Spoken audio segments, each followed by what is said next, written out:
Hello, chat. I'm here. I'm here finally, chat. How is everyone doing?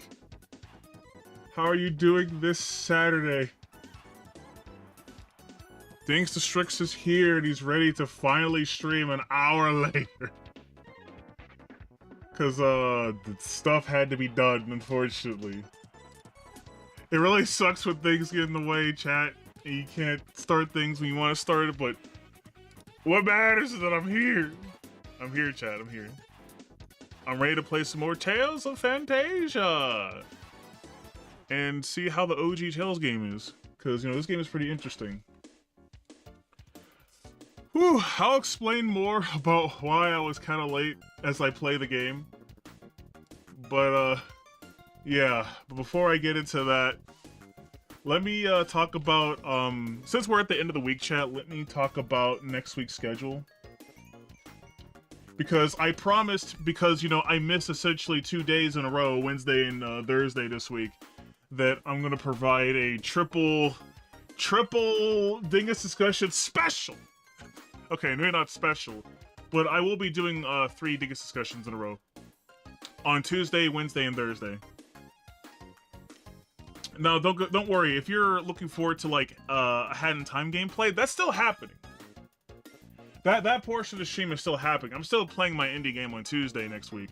It's just that before I play a Hat in Time, I will be talking about stuff, which it'll probably start off with the corporation.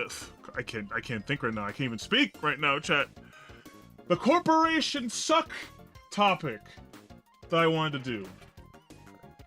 Because initially, chat, what I wanted to do last week on Wednesday was I wanted to talk about people simping over shitty corporations, like in the gaming sphere, and then also segue that into like what happened with Selen with Niji Sanji. That's what I wanted to talk about on Wednesday, and talk about how a lot of entertainment corporations are fucking shitty and all the shitty things they've done. But unfortunately, I couldn't do what I wanted to do on Wednesday. Due to, what happened on Wednesday, actually? Oh yeah, I was a dingus, and I was busy working on stuff in the morning, and then I missed my stream. And I couldn't just start it right there because, well, I like talking for 2 hours because I want to give myself some time to really, talk about a topic and say what I want to say. 1 hour is just not enough, chat. And it would be just very short notice, and I wouldn't be able to get all the point across I wanted to say in just 1 hour. And then, of course, I had to cancel my Thursday stream because I had an appointment for something. But, what the worst part is, chat, about that appointment thing I had to do on Thursday? It didn't even happen. Because it got canceled at the last minute. It got canceled at the last minute. And it was just like, well, it's fucking past 6:30 right now. There's no way I could do a stream in like an hour. So that stream still just didn't happen. So that's 2 days in a row I missed a Dingus discussion. So now I'm just like, shit, I need to talk about these things. I have the mighty need to go into like, some culture war stuff, but also like the philosophy of the bullshittery happening nowadays. Because I think these are important things to talk about. You guys like it when I talk about it, so I don't want to disappoint you guys. I feel really bad whenever I have to miss a stream. And it's a Dingus discussion in particular, because you guys really like that. And I want to provide you guys with that content that you enjoy.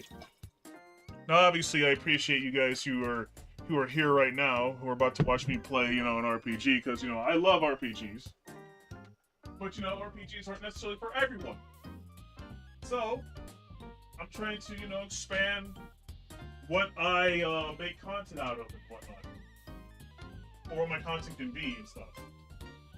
Because, I'm always trying to grow, and as I discussed on Tuesday as well as Saturday, or not Saturday, goddamn, Tuesday and yesterday, goddammit. As I discussed Tuesday and yesterday, I discovered or really did some research on myself about the main things that people find interesting about me. And to TLDR it, you guys like my push for indies. You guys also like my philosophical takes and stuff, speaking of philosophy and stuff like that. You guys also enjoy the fan service that I like to share and talk about. on my social media as well as on my stream. You guys also like that I'm essentially, you know, anti-woke. Because you guys are based. So I'm like, you know what? I need to capitalize on those things. And really push, you know, push content that relates to those 4 things I mentioned. And that's what I plan to do. It's going to be a slow process, but we'll definitely get there.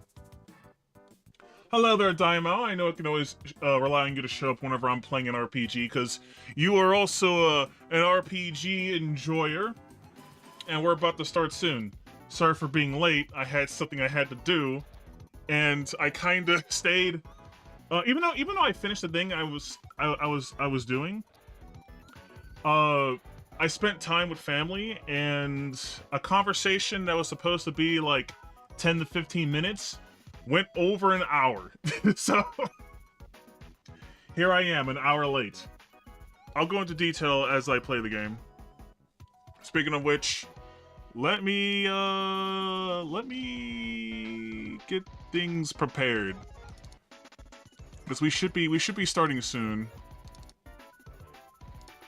Okay, let's go to the game screen. Okay, we can stop the music now. Whoop, there we go. No more music. It's now time to play game. Time to play Tales of Phantasia. Did my thing save? Well, nice. It's just gonna play. Of course there's scuff. Of course there's scuff, chat. Who do you think this is? Who do you think this is, chat? Look at... I'm not even really surprised by what just happened. It's just like that was just like a that happened. Like it's such a normal thing now, chat. It's such a normal thing for something like that to happen when you're a streamer. I'm about to start this thing. Let's have some fun. Oh, it broke. That's just the life of a streamer, chat. If you're a streamer, you understand. Okay, now let's try this again. Let's try this again. Will it just start and not fuck up? There we go. Second time's the charm, chat. Second time's the charm. We don't need to watch the cutscene. We're already short on time. Then again, I did stream like 7 hours yesterday. Because I was like, I need to get self before I end the stream, and I did. So yeah, I think we're actually good on time. All things considered, because I didn't do my normal 6, I did a 7 yesterday. And we're supposed to go to the south, I believe. But anyway, chat, well, here's why I was an hour late. Essentially, I had a good conversation with family. More specifically with my stepbrother, who I've mentioned on stream before. And he's a smart lad. You know, he's not like... He could have easily have been a dumb zoomer. But no, he's actually quite smart. He pays attention to things. Now, I wouldn't necessarily call him based per se, but the more he talks with me, the more based he becomes. Because, you know, he doesn't, without getting too personal, let's just say he doesn't necessarily have a good role model for a big brother. Actually, let me get some more context. The brother I'm talking about is a stepbrother. Okay, he's a stepbrother, and he has a biological brother, and let's just say that brother isn't necessarily a good influence for anybody, so he kind of looks up to me for like guidance and stuff, because, you know, he has a dream, I have a dream, I impart onto him knowledge that I've learned over the course of my life, and giving him an advantage while he's still young, you know? Like a good family member should, you know? Doesn't matter if you're not blood related, he's still my brother. You know what I'm saying? So anyway, I essentially was talking with him, and we were getting into a deep conversation about, like, you know, society, how you really shouldn't pay attention to a lot of what society tells you, what's right and wrong. You should, you know, look at a variety of different diverse ideas and decide for yourself. Oh, there's a treasure here. You should decide for yourself, you know, after parsing through various sources of information, what's true, what's not true, what's right and wrong, and whatnot. I also gave him some information about, you know, how men are, how women are, you know, the good talk. I gave him a good talk, essentially. Because he's still very young. He's 17, but he's gonna be 18 soon this year. So he's reaching young adulthood very soon. And he does try his best to, you know, make content and get like an early start in content creation, and I'm definitely gonna be very supportive of him every step of the way. And one of the most important things I was teaching him about in our conversation was how he should really, and I even gave him a warning, how like, he should really invest in basic economics and seriously read that and learn from it.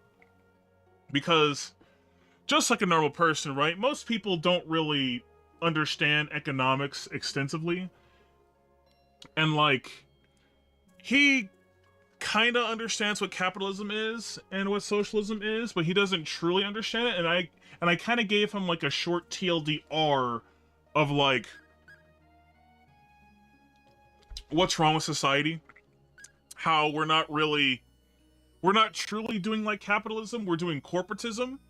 I gave him like a good kind of TLDR of what that was, but I also told him, hey, you really should read this book from a man named Thomas Sowell, who will, you know, who set you right. He'll explain in full detail what economics is in almost every chapter, and you will learn what the phrase economics is the allocation of scarce resources that have alternative uses. That shit will definitely be embedded in your mind once you read the book, because in the basic economics, Thomas Sowell, ooh, nice.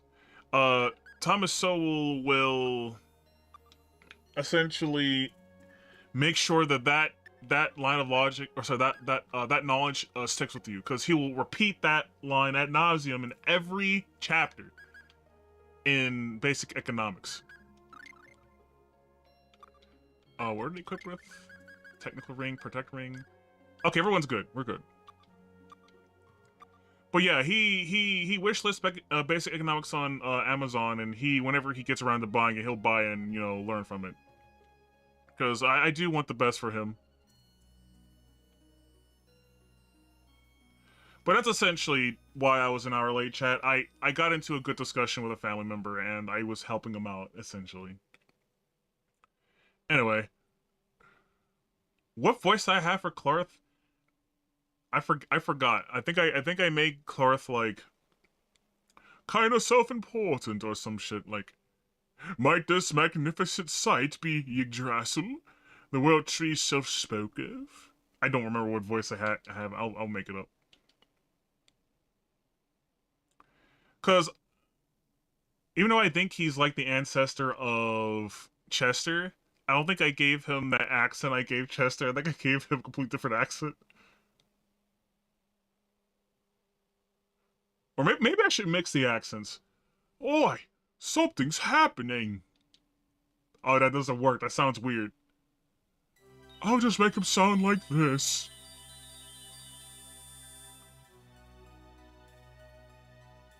Is she... Can you not see me?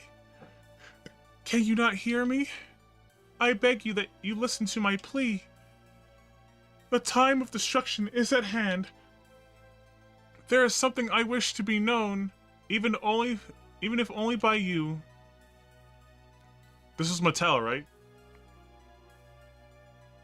I am Martel, Okay, it's Mattel. See, chat, this is the sequel to Tales of Symphonia. Here's Martel. I am Martel, the guardian spirit of this world tree, Yggdrasil. As matters stand, the time of Yggdrasil's death draws near.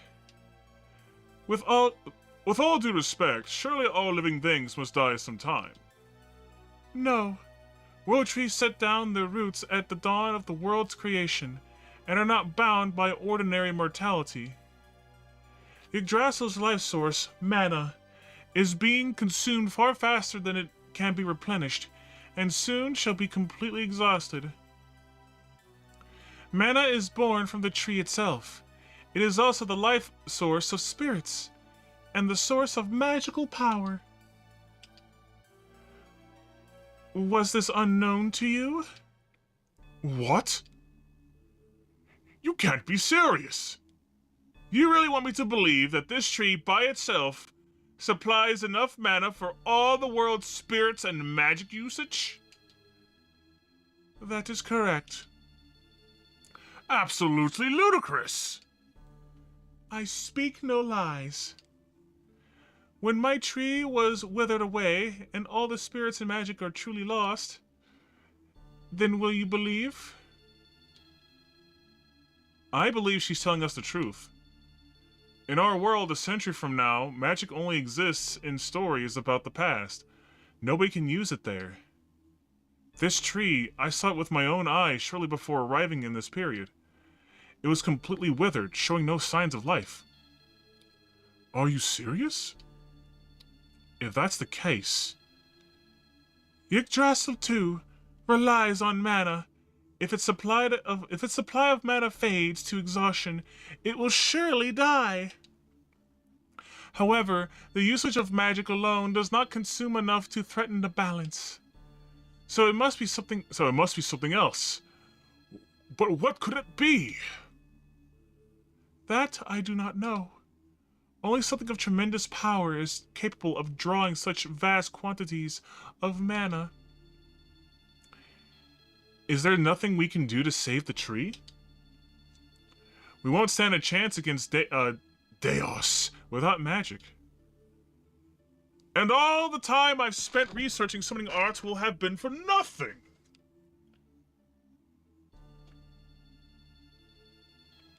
And then she fucks off. Wait! Please wait! You know, I'll try to give him the accent, chat. I still have so many more questions. Damn it! Cheeky cunt went off.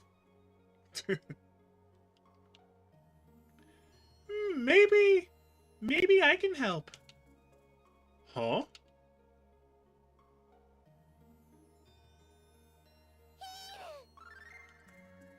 Why'd you make that noise, Mint? What the fuck was that noise? Chat, she was like, what the fuck?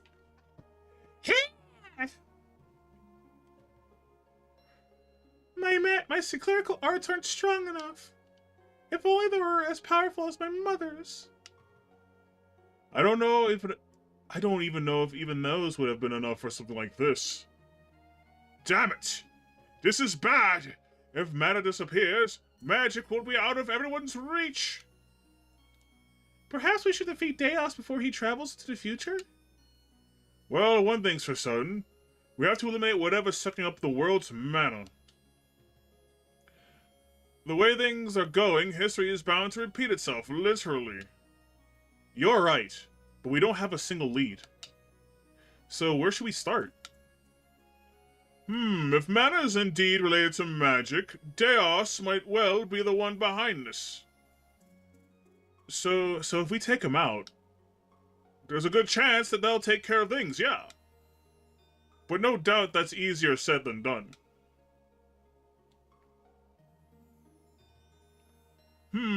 Of the spirits whose existence have been confirmed, the most powerful is thought to be Luna, the spirit of the moon. My research indicates that the ring necessary for Luna's pact can be found in the Moria mine. I've never heard of that place, It's an old dwarven mine controlled by Alvanista, and that's all I know.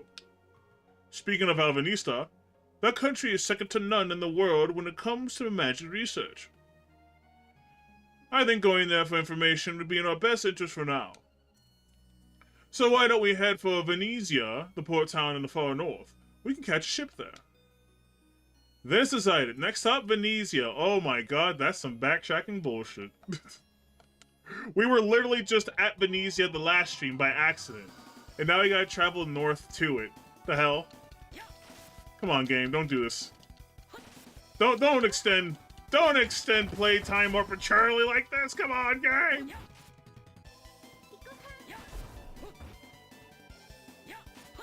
That's a bad backtracking right there, chat. And people have said games like that's your door. You know, I need to stop coping, chat. I'm still butthurt that some people say that fucking Paper Mario Thousand Year Door has like bad backtracking, and I'm just like, are you for real? I've played RPGs that have way worse backtracking than that game. Are you serious?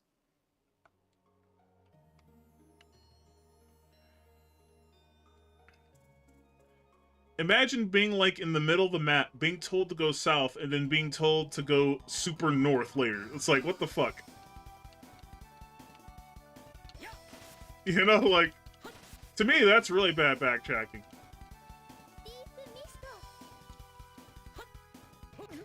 Oh god, okay. Time to pay attention. But I digress about that. I can bitch about people saying Thousand Door has bad backtracking some other time. But anyway, going back to like me helping my stepbrother out, or just imparting on him wise knowledge. I definitely do enjoy talking with my stepbrother, because my faith in humanity gets restored little by little whenever there is like someone younger than me who is aware about what's going on in the world, and they look to people like me or people even smarter than me for knowledge about how to really like traverse our crazy world right now, because obviously people my age and older know it's bad, but not everyone who's my stepbrother's age knows how shitty the world really is. Though the smart ones pick up on it and they want to make a change early on. So I'm very appreciative of those Zoomers. I'm very appreciative of base Zoomers, chat. If you're a Zoomer and you're a base, I appreciate you. Even if you need a tard wrangling sometimes. Oh shit, I just realized we're in the past. This is technically a different area. There we go.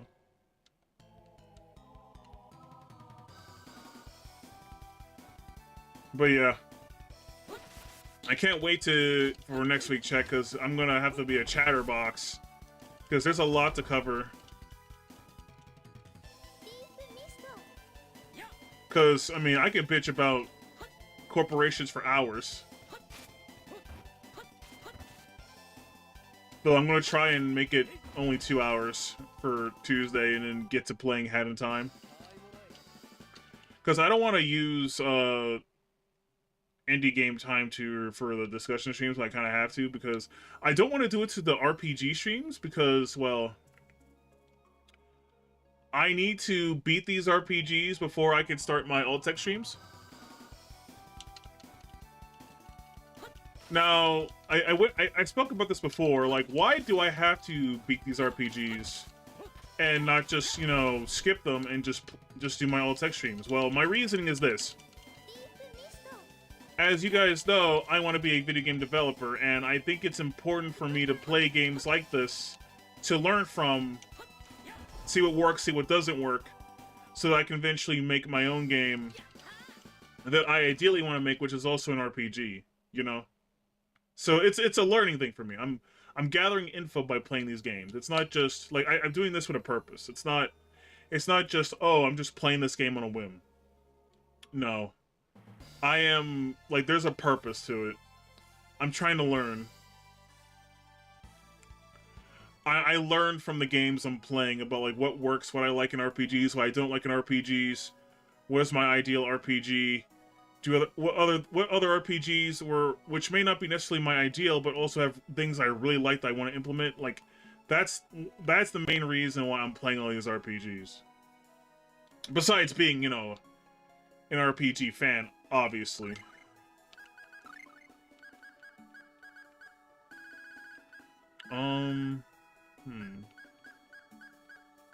Okay, we're good. I don't think there's anything I need to buy, really.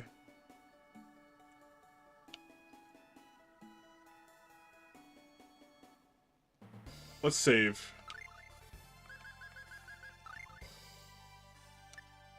Okay, save here. There we go.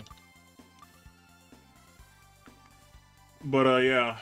Because, as I mentioned many times on stream, which I really shouldn't mention too many times because I don't want to set expectations yet. Because this game is not in development and probably won't be for a long while. But, I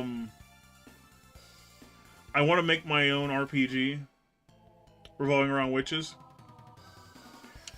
And I still haven't really decided if I should go the turn-based route or if I should go ATB or what have you. I kind of don't want to do an action RPG just because, well, as much as I love action RPGs, right? I want to show love to turn-based or ATB because I love those styles of play. And I do think action RPGs are kind of... I don't want to say they're overdone, but it definitely appeals to people who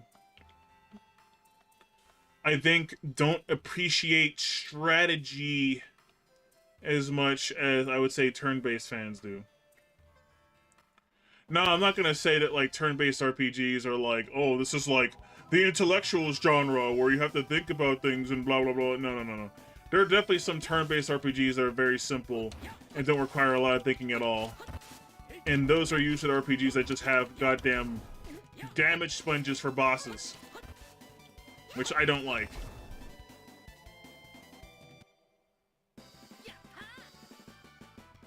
You know what I'm saying? Like, the joy I get out of a turn-based RPG or even ATB is strategy. Being presented with like scenarios and me understanding mechanics to a point where I can be like, okay, I can do this action and this is the outcome, and I'm paying close attention to the movement and like abilities of my enemies to where I can now big brain a situation, solve the puzzle of how I want things to play. You can bring something new to the table when it comes to turn-based RPGs. Not every turn-based RPG playing game is like a Dragon Quest game. Yeah, I know. I agree. I mean, hell, there's Bravely Default. Bravely Default is a really good turn-based RPG. And what mechanics did that game add that was... It's very simple in concept, but changed things tremendously. Braving and defaulting. If you default, you gain BP points. And then you can keep gaining BP points to a point where you can do multiple things in a single turn. And like something like that really adds to like the it really adds to the what's the word I'm looking for? It really adds to the depth of the game, you know? Because you can't just, you know, you can't just go in and just brave all the time, which you can do to end a fight quickly. But the thing is, if you don't know you can end the fight quickly, what you're going to end up doing is making yourself vulnerable for multiple turns because you used all your brave points in a single turn without defaulting first, you know? And even as something as simple as that adds a whole new layer of strategy that makes the game very enjoyable. I love RPGs, chat, because it's only in the RPG genre, for the most part. Not saying this is the only genre that has this, but RPGs do this more than any other genre, where it's not just reflexive, get good at the game. It's also understanding things. You have to understand how the mechanics work. You have to understand, like, what exactly does the attack stat do? What does the defense stat do? How does that calculate? How can you anticipate certain attacks in battle?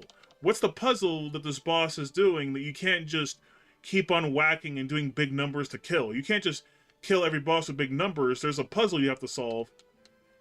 And when you solve it, the game rewards you by essentially saying, hey, you solved the puzzle,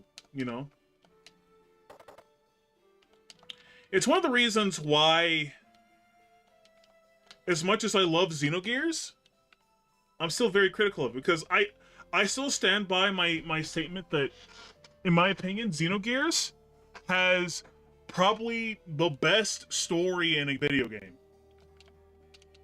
Like, the story of Xenogears is fantastic, and the gameplay is also really good. But even something as fucking good as Xenogears has the problem of boss damage sponge. And even bosses that technically are, unique or don't fight the traditional way are all in the end damage sponges, because there's no how do I phrase this? There's no, like, oh, you need to wait before you do the specific attack or what have you. There's none of that in Xenogears, at least not from my experience. I don't think there was.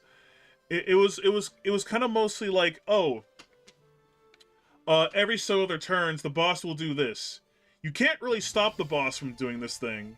You just kind of have to just know that they're doing this thing at a certain time, and then, I guess, work around that. You don't really capitalize on boss actions in Xenogears, and I think that's what my main issue with the game is.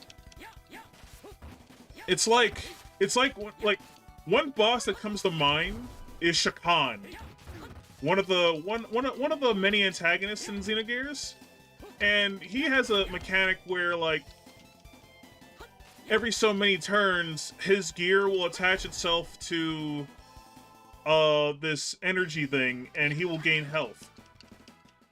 Is there a way to stop that? No. Is there a way to, like, I guess make him do something else then gain health? No. He just always does it. You can't really have an influence on the boss's action. But no, you have to, you have to just out-damage him. And I'm just like, that's so lame. Why can't there be, like, a thing where it's just like, okay, he'll only heal if I do this action. Or they'll only do this counterattack if I do this action, so I won't do the action except at this certain point, Even something as simple as that adds a whole level of strategy that makes the game more enjoyable. But that didn't happen in Xenogears. He just heals, and you can't stop it. So how the fuck did I beat Shakan? I turned Ellie into a nuke, and I won. It's like, that's so lame. That's not what I want in my RPGs, man. I want to problem solve a boss. I want a boss to have, like, a weird mechanic that they're doing, and I want to figure it out and overcome it. That's what I want in my RPGs. Also, let me just read this real quick, chat. The whole town. Oh my goodness, this is horrible. Are there any survivors? I wonder if Nancy survived, because she did leave after I saw her here. It's a good thing I also went to this town before it got destroyed, because I didn't think this town was going to get destroyed. Also, who destroyed this town? Was it Deus's army? Why did they destroy this town? Whatever. Oh. I wasn't trying to leave, damn it. I wasn't trying to leave. Anyway, going back to the discussion chat, like I can understand the gripe with like damage spongy like bosses and shit. It's because it is lame. Because it's just like even a game as simple as Final Fantasy IV has fantastic bosses because you can't just overpower a boss and win. You have to think about what they're doing. And this is kind of why I'm hard on my one friend Peter Claymore, because he's a very influenced person. He will literally hear one person's opinion and take it as gospel sometimes, and it's very annoying. Especially when he doesn't play the game himself. And, like, he'll critique Final Fantasy IV for its story alone and completely ignore the awesome fucking gameplay that game provides. Also, we talked to this pink-haired person. Are you okay? I'm fine. What the hell happened to this town? Demeter. Huh? The mage, he did this. He killed Mama and Papa.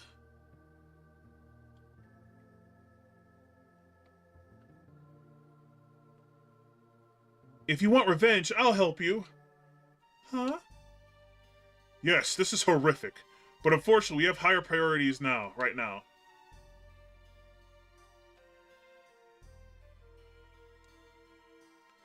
That's true, but we can't just leave it like this. Oh, come on, not you too. I know we're in a big hurry, but oh, for the love of, what's gone into you two all of a sudden? I think you're taking this a little too personally. Oh yeah, Clark doesn't know about the tragedy Kless experienced. Same with Mint. Well, Mint actually doesn't know about the tragedy of her mother. Because Kless didn't want to show her. No, that's not it. It's just that I can't let this go. I feel the same way he does. I want to help this poor little girl.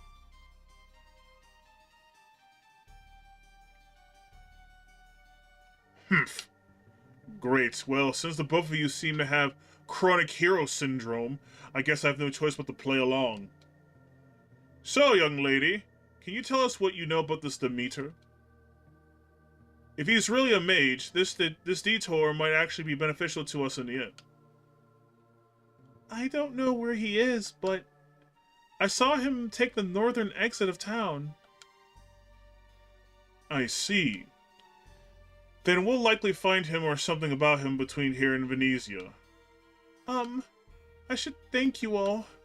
Thank you so much. I know it's a little late for introductions, but my name is Rhea Scarlet.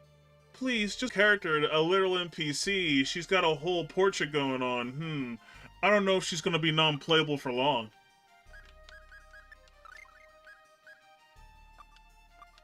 Anyway. Where was I?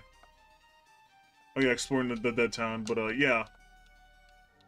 Like, I already have my ideas, like, how I want an RPG to be, chat. Like, obviously, obviously everyone has, like, something different they want out of an RPG. Some people, actually no, a lot of people always want a good story out of their RPGs. A lot of people are like, well, even if the gameplay is basic or kind of mid, I think it's still a good game if, like, the story's really good. And for me personally, chat, I can't agree to that. And this is just my personal opinion. I think video games, first and foremost, should prioritize gameplay over anything else. Now, this doesn't mean that you should never prioritize story. You should definitely be balanced. But at the same time, if the game is not fun to play, then what's the point? You know? I think it's really important that a game is really fun to play. This is kind of why I can forgive games like Final Fantasy V, whose stories are very goofy, nonsensical, not serious, but it's really fun to play. You know?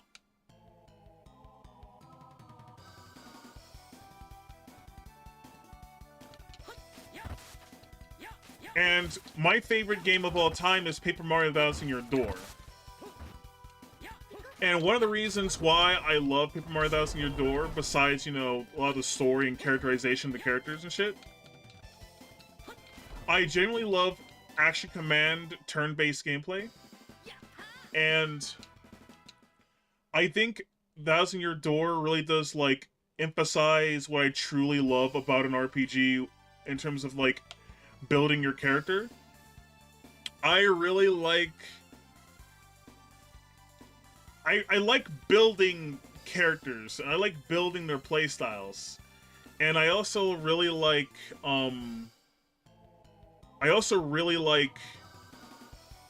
how you build your character really mattering. And also a little nuclear team bomb. I see that you're confusion, but man, as I was saying, I see your stream twice on Kick. Wait, what? You see my stream twice on Kick? Wait, what do you mean by that?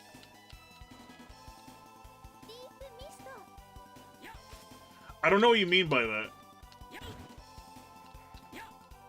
Like, are you saying, like, in the following tab, you see me twice? Is that what you mean?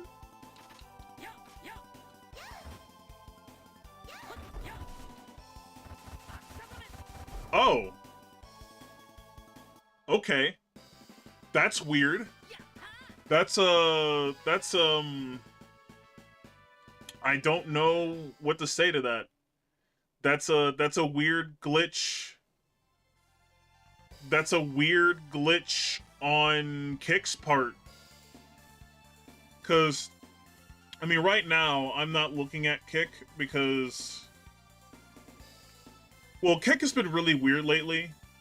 Like, for some reason, on my Brave browser, I can't log into Kick for some reason.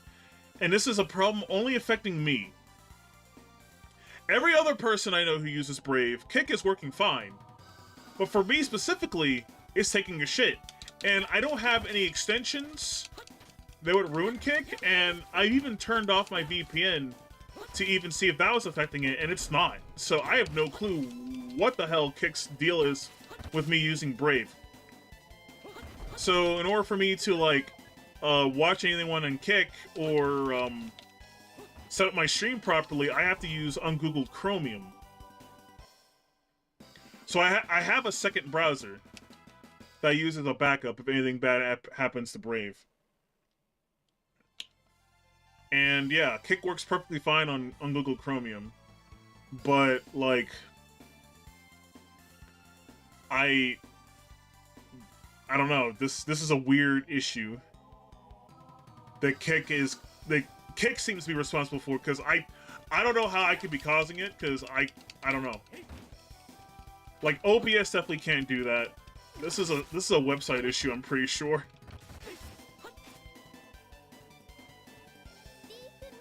But anyway, going back to what I was talking about, like, what I like about Bouncing Your Door, chat, is I love how, even though Bouncing Your Door is very simple, and there's only really 3 stats that you can increase, being your HP, and your FP, which is essentially like your magic points, and your badge points. How you choose to level yourself up changes the game tremendously. Like, if you play Paper Mario with, like, really high HP, but, like, you don't ever upgrade your FP or your badge points, you'll find that you can't do much, because, well, you can, like, live for long, but you won't be able to, you won't be able to actually do much in combat, which means enemies can smack you left and right, and the battles will take much longer because you lack the capacity to really do any damage. Also, here's the Nancy side quest. You guys, how did things go with Elwyn? Did it work out? Well, Sounds like there's something wrong. No? Is there anything we can help you with? Surely there's nothing more important than a side trip right now. Help her? Yes, help her. It's just whenever I get to the entrance of the building he works in, my legs suddenly start shaking. I become a nervous wreck that I can't even turn a knob on the door. Say no more. Please leave it to us. We'll make you a date with Elwyn. Okay, time to continue the side quest, chat. Elwyn. But yeah. Anyway, going back to Paper Mario. So yeah, like I said before, high HP, no FP, and no badge points, no BP. You are just, I guess you could say you're technically tankier, but you can't do much in terms of combat, you know? If you upgrade all your FP, but you have no HP and no BP, then you'll die quicker, but your variety of attacks will be very limited, even though you have the FP to perform them. And then if you do low HP, but low FP, but high BP, you have a huge variety of things to do in combat, but you don't have the FP to pull them off, and you'll die easier as well. So like how you like level up Mario and your party members really matters, and I really enjoy that. I like my stats actually affecting my gameplay, you know? And that's one critique I had against Xenogears. It felt like it didn't really matter how I kind of build my characters. Like, I could just essentially give them the best armor and then they're good to go. It's like, I don't want to do that. I don't want to just be armor-based. I want to have control over how I build a character up and representing a playstyle. And I want my experience playing the game to be different every time I try a different build. I love games that allow you to build your characters in different ways and you have a different experience. And as simple as Thousand Year Door is, same with OG Paper Mario, it really does highlight that aspect. And that's why I really love Paper Mario Thousand Year Door. Is this the building Elwyn's in? There he is. Oh hey, it's you guys. Can I help you with something? Actually, we wanted to tell you that Nancy followed you all the way here. Huh? She did? Seriously? She desperately wants to meet you. Please, at least go see her just this once. Alright, she wins. How about in front of the fountain in the center square? I'll be there shortly. Got it. We'll let her know. Okay, now let's tell Nancy. But yeah, chat, that's essentially one of my favorite things in RPG. I love building characters. I love having... I love playing a game, and how I built my character will dictate my experience with the game. And there's no right or wrong way to do it. That's also important. Because you might have games like Neverwinter Nights where you have complete freedom of building your character, but you'll technically get punished if you don't really maximize one aspect of your character, you know? Like, you should be able to beat a game as a jack of all trades. Not saying it should be easy, but it should be feasible, you know?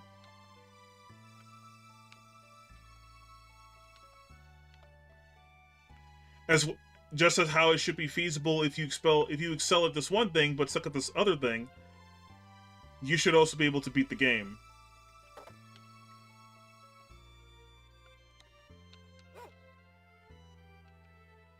Nancy! Good news, Nancy! He agreed to date with you. He said to meet him in front of the fountain at the center square. Thank you so much! I really can't thank you enough. Hurry along now. You don't want to keep Ellen waiting. Yeah, yes, of course. Go get him, Nancy. We believe in you, Nancy. Go get that dirt. I'm trying.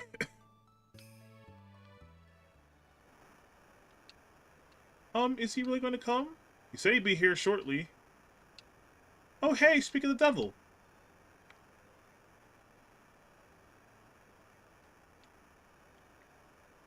Hello there. You're Nancy, if I'm not mistaken. Yes, that's me. I think we should leave them alone now. Yeah, let's go do something else.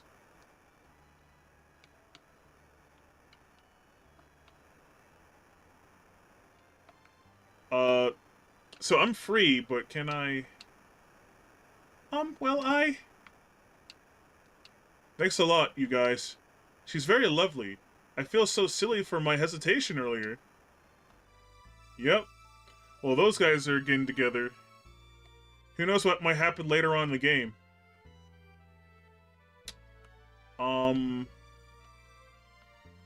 What was I talking about? Oh yeah, turn-based games and shit. But yeah, that's essentially what I like, chat. I like games that allow me to play to my style. Because I think those types of games have high replayability. Because I replayed Thousand Year Door so much. Because of that, just that simple way of upgrading your characters and shit, you know? And hell, there's other games that are RPGs I played a lot. Like, I played Trials of Mana a lot because of how you can build your character. Same with Secret of Mana, too.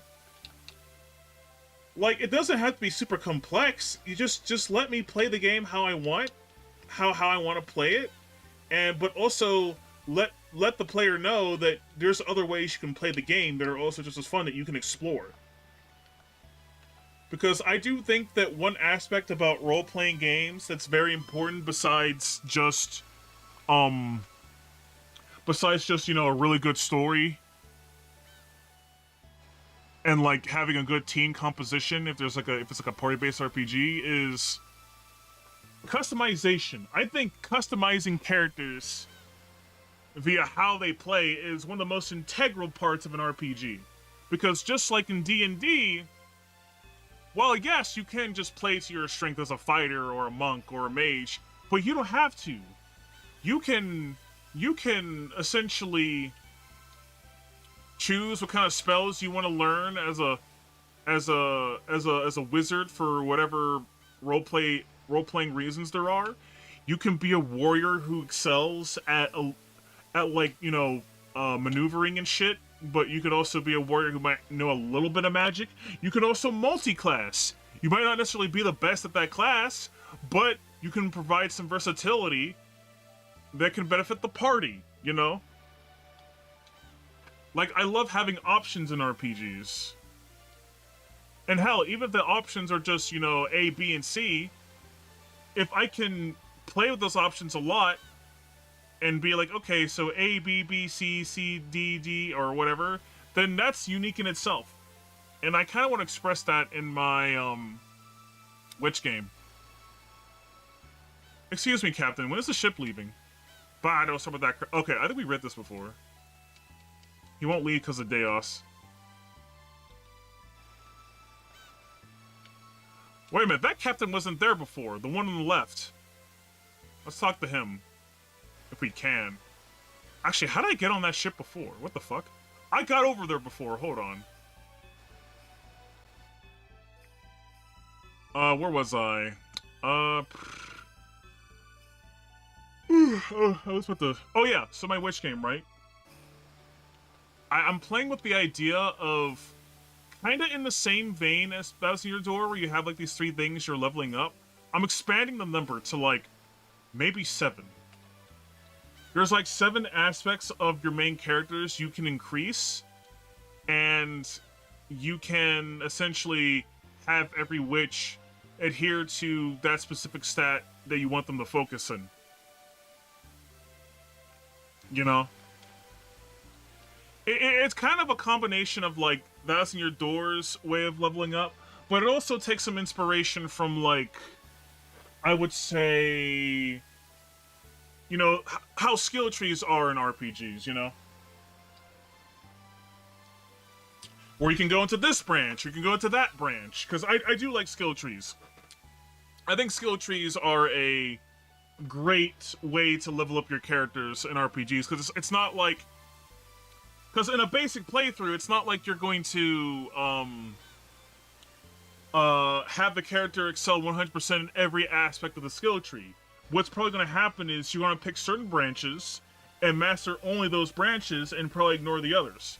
Hell, even Dragon Quest VIII does this, where you have like you have like 5 main stats, or no, 5 main aspects of your character, whether it be like 3 basic weapons, fisticuffs, and a very unique thing that's only tied to that character, and you can decide how you want to build that character up for like the late game and whatnot. Anyway, I'm sorry, I'm getting distracted, chat. If you don't have any business here, get off me, sheep. Oh, I don't talk to the captain to progress? What the fuck? How do I progress?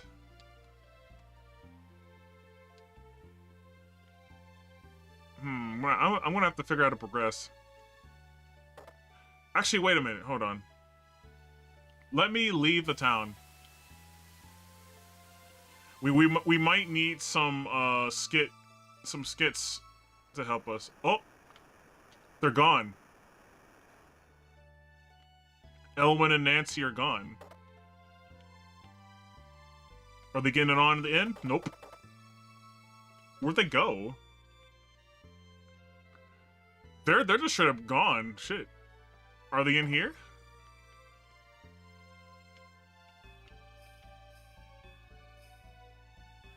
Are they here? Oh, fuck. Well, chat, time for the next part of the side quest. I will decide who your bride is.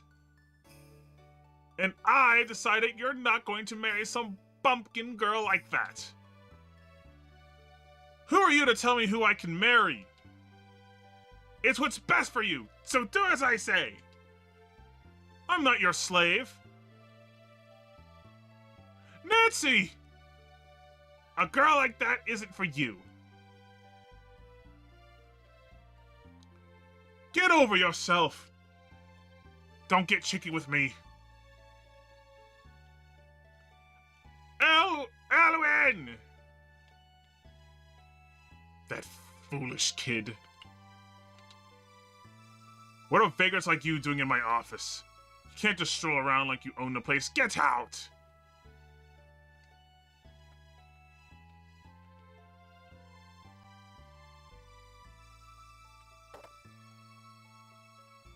I wonder where they ran off to. Actually, what shop is this?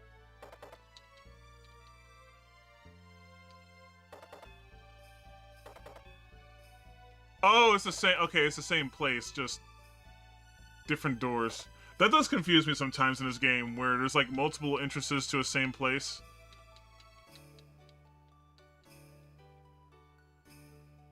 But anyway, where'd they go? Oh, there's Nancy. What do we do?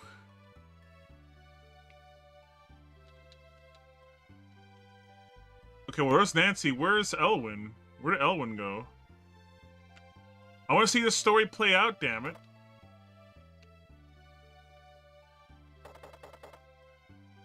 Where's Elwyn? Where'd Elwyn go?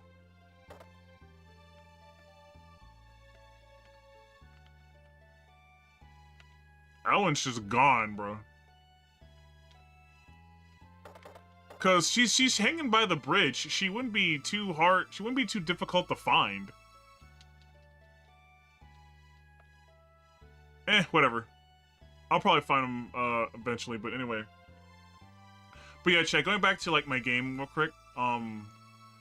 Essentially, I kind of want to do what Thousand Year Door did, but obviously not make it as simple as HP, FP, and oh, there's Elwyn. What to do? What to do? Encourage Elwyn? Absolutely. Get your girl, Elwyn. Don't worry, Elwyn. But what I'm gonna do about my dad, he's being such an inflexible jerk about this. Why not leave him behind, then?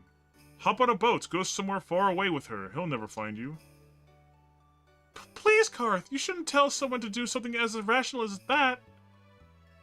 Actually, the thought had crossed my mind as well. But still, you really shouldn't.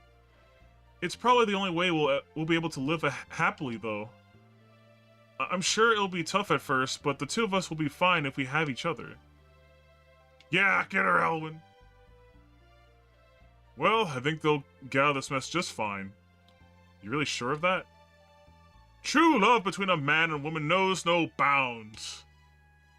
Take it from me. You kids will understand what that means sooner or later. Yeah, Clorth, we get it. You're married. You got your wife, who you fucking heckle each other and shit. The hashtag relationship goals memes or whatever the fuck.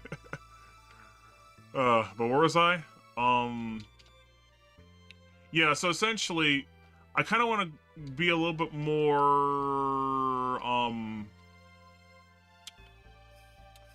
trying to essentially bridge, like, how Thousand Year Door does leveling up with, like, how an RPG does with, like, skill trees and shit.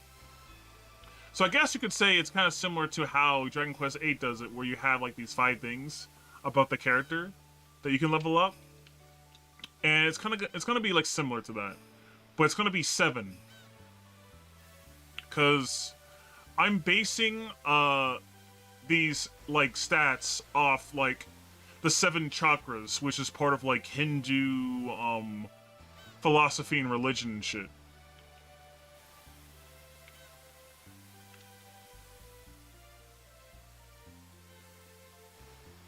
And obviously, each,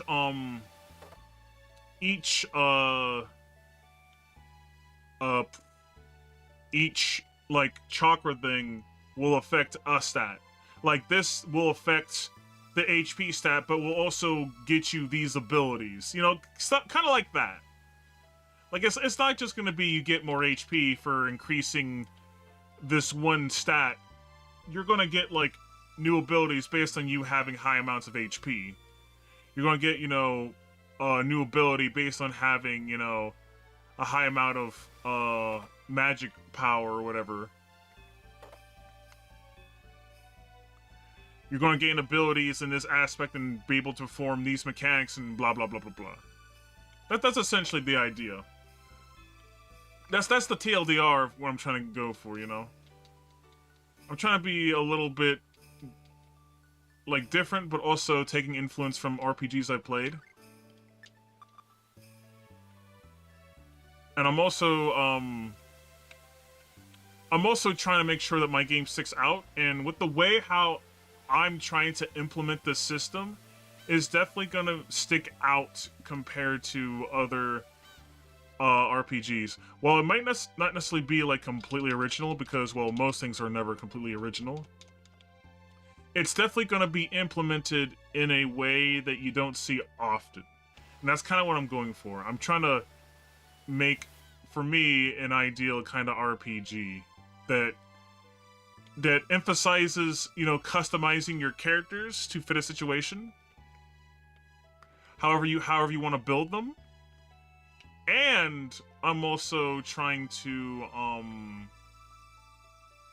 do other stuff that people will enjoy, such as, you know, making sure all the main character witches are, you know, very attractive, because, well, who doesn't love sexy women?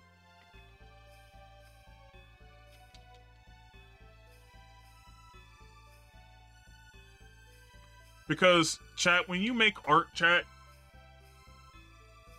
in an ideal world, your vision is always, like, 100% you, but you always gotta, you know, keep in mind what people want from you, what they want out of your product, and shit like that.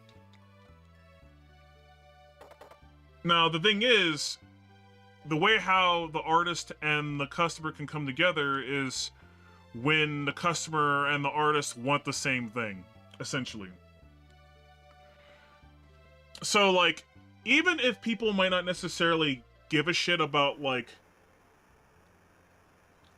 let's say, the philosophies or main themes I might put into my RPG, they'll still be entertained because, one, like I said before, the main characters are all going to be sexy women, so they'll enjoy that.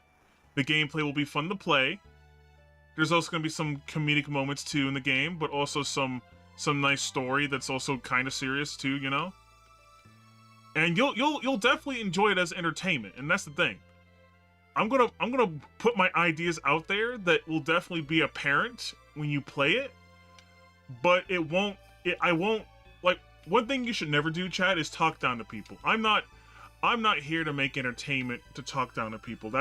I hate that, and I know you hate it too. I just want to make a fun RPG with cute girls in it, and there's also some lessons about spirituality that I want to impart on the people that you may or may not pick up. And even if you don't pick it up, that's fine. You don't have to. You don't gotta be media literate as some people think they should be or whatever. You can just enjoy the game for being a fun RPG with cute witches and shit in it, and have a blast playing the game because it has fun mechanics. That's fine too. Now, obviously, if you're like autistic about the game and you're like, "Oh, he's talking about this theme and that theme," if you pick those things up, I appreciate you for that too. But you can enjoy whatever kind of media you enjoy, however the hell you want, you know. I'm not gonna go to you and be like, "You enjoyed my game wrong. You didn't pick up on the very intelligent things I'm saying in my game and blah blah blah blah blah blah blah." It's like, shut the fuck up. You enjoyed my game because you like the girls or you like how it plays, then that's good enough. You know, that's good enough.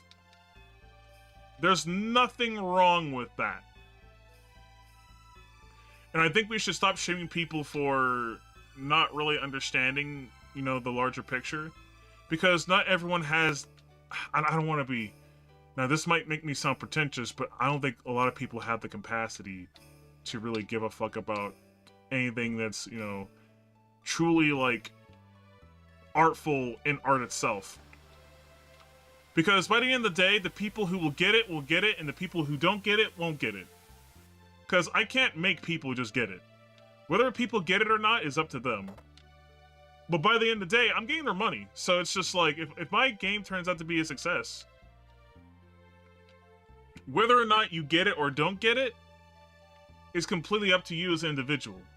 If I made my art, my game, comic, movie, or what have you, if I made it to where, like, any normal person can, you know, can consume it, if they can consume it and they get an important lesson from it, or they learn something from it, that's a W. But let's say they don't learn anything from it, but they still enjoyed the characters, how they're characterized, they still enjoyed the music, they enjoyed the gameplay, or what have you, that's also still a W. Because you had fun, you had a good time. My main goal is for you to have a good time, and if that good time can have a lasting effect on you, then that's a major W, okay? There's only W's here, chat. Small W is that you just had a good time. I would say it like this. A small W is that you had a good time for the time you played it. A mid W is, okay, you had a good time and you remember how you felt when you played it, after you played it. And the biggest W is, my art somehow changed your fucking life. Now, changing someone's life with art is not necessarily an easy task because, you know, we're all individuals and art affects different art affects different people differently. There are some things that, you know, will affect people but might not necessarily affect others. Like, I know my one friend Morphbox, right? He was heavily impacted by games like BioShock. I played BioShock. I liked BioShock. I didn't beat BioShock, but I liked what I played of it, but BioShock did not change my fucking life, okay? It didn't make me have a fucking existential crisis like it did for Morphbox. But you know what? I'm not gonna take that away from Morphbox, since that's his experience. What BioShock did for him is the same what Xenogears, Paper Mario Thousand Year Door, you know, fucking other RPGs I've played have done for me, you know? Sometimes you just need to experience the right media that will enhance your life or whatever. Also, where the fuck am I going? I'm in Venezia. How do I progress?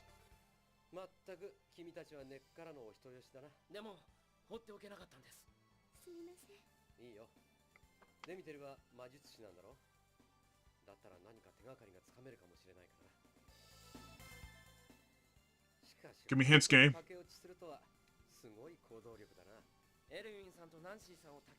Just who was the one who stirred them up?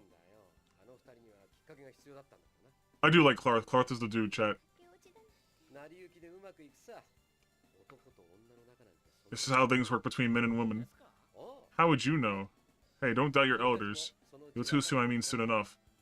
Also, Kless, don't doubt Clarth. He's married. Clarth is a married man.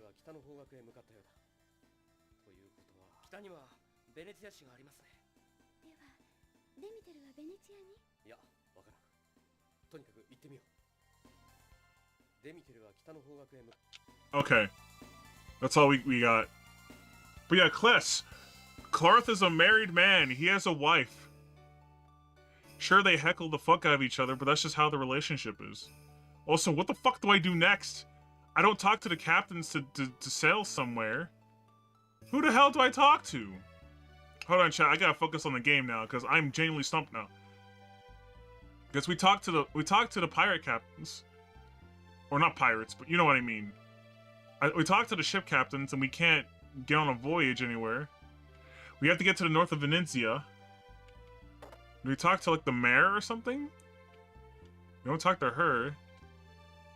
Oh, God. Hold on, chat. I gotta explore.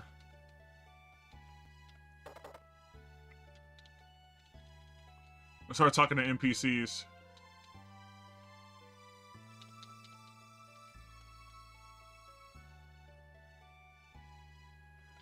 Where the fuck do I go next? Oh my god. Oh my god. Where am I going? I've been rambling for so long. I'm just... while also playing the game. I don't know how to progress. Hold on. I'll figure this out. I'll figure this out.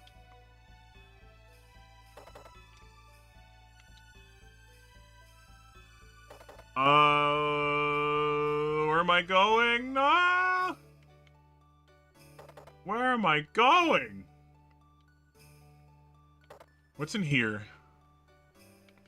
That's the one half-elf girl who's like, I'm so pretty, I'm a mage, and blah, blah, blah, blah, or whatever.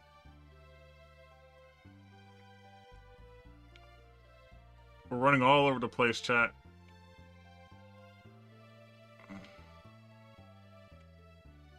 Let's see here.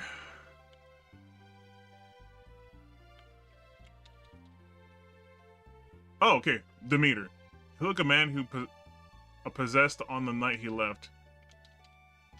We just had a conversation about a half-elf named Demeter. He wielded powerful magic, but was extremely kind and charitable to the citizenry while studying his craft here in this town. A year ago, however, he suddenly changed overnight, cast away his studies, and abandoned the town and settled on that distant western island he did. The western island?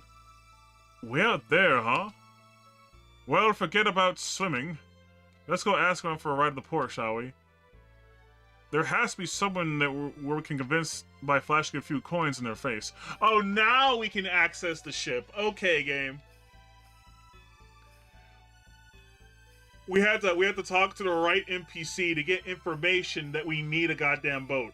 Which is retarded because we already knew we need a goddamn boat! I hate when RPGs do this, chat. I hate when RPGs do this. Whatever, better late than never. We're progressing now.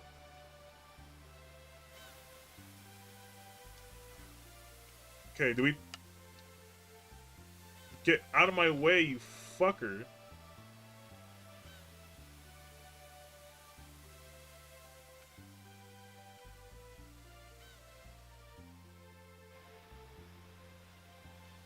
Okay. Well, he doesn't want to go. Can we talk to the other captain now?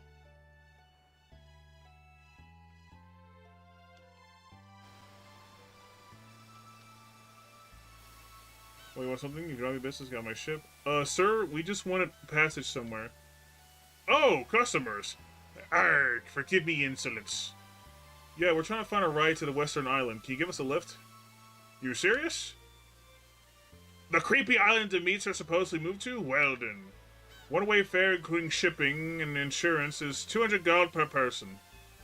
So I'll be 800 gold for all ya. That sound fair?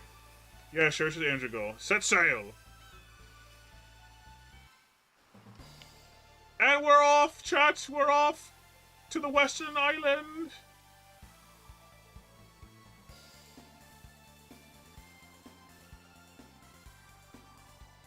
But, where was I? I'm not gonna lie, chat, I'm losing track of what I'm saying. I said so much stuff in the span of almost an hour and 30 minutes. Well, take care. If you ever feel tired, go ahead and sleep in the cabin. When you want to leave, just give me a holler.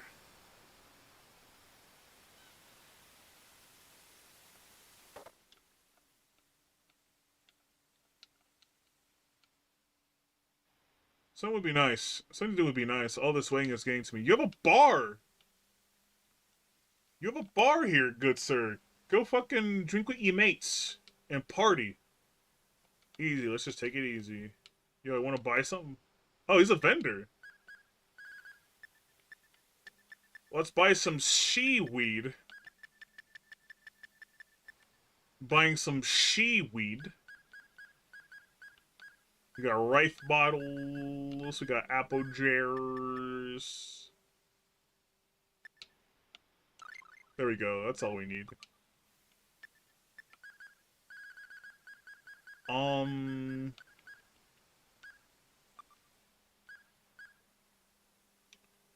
Yeah, that's all we need. We're good. Hey, I'm making a killing. Cause I'm probably your only customer, you asshole. Chat, what was I literally talking about besides, you know, RPG shit? Ooh, we can save here. Nice. This was not here before.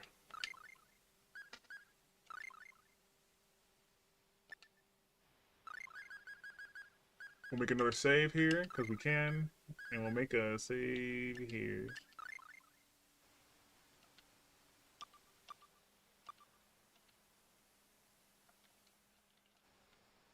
I'm trying to, like, continue this conversation, chat, but I kind of say what I need to be said. If this was a Dingus discussion, it's already over. Cause I mean, I guess to bring it all home, I guess yeah. I just want to make the RPG I want to make, and I know the RPG that I'm gonna make. There's definitely an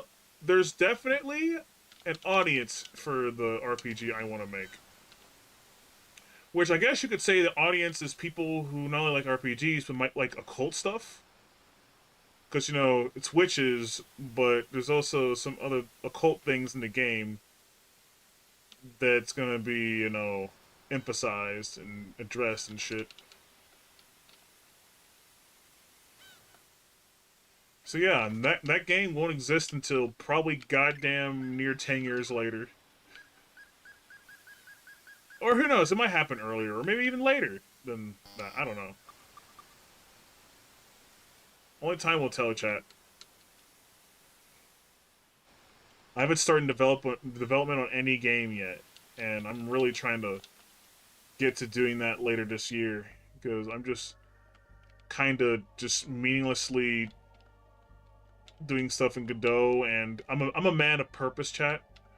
I need to have an end goal in mind whenever I'm working with something, you know?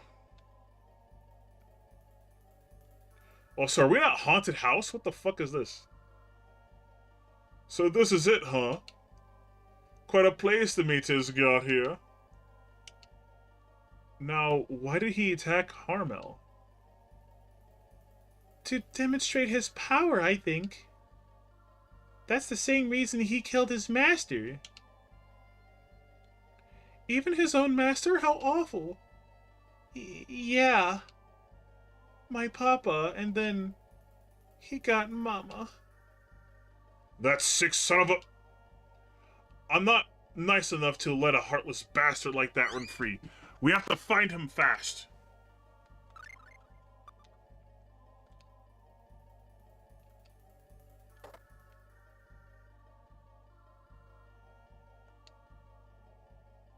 What are these huge prisms for? They look too heavy to push around, but it might be possible to rotate them? Ah. Interesting. But how should we rotate them?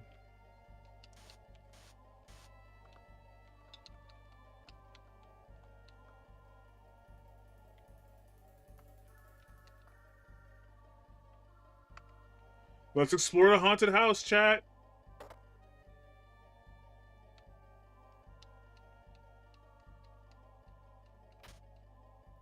Acquired some savory, nice. Found the hidden chest there.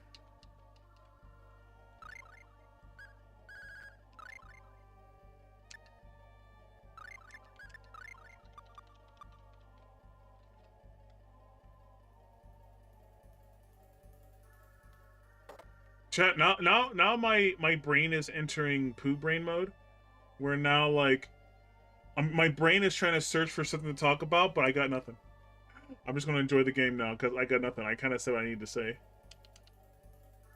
Which was essentially why I was late, that then turned into me talking about the game I want to make. I think we found Demeter's study. Yeah, let's give it a good once-over. I bet he's hiding something awful. Found a key. I wonder what this goes to. Acquired Demeter's key. Okay. Ow, ow, ow! Why'd you touch the fire? Acquired a tower shield. Ooh. Okay, Rhea cannot equip things because she's not a playable character. Yet. I feel like she's important, chat. I don't know why. Because I'm pretty sure we've had a person in our party before who was an NPC but wasn't playable. I think, at least.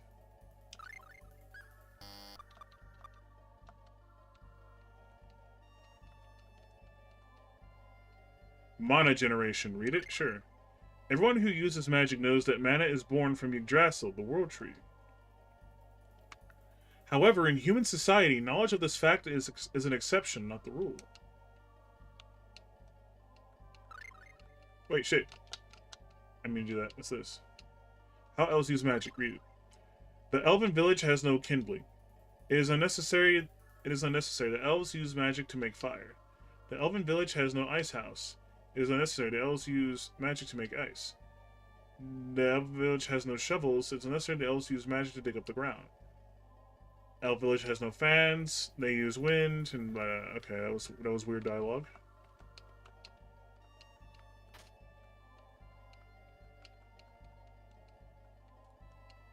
Scrap of paper came out. What's this? Sorry, you failed. Too bad. The fuck?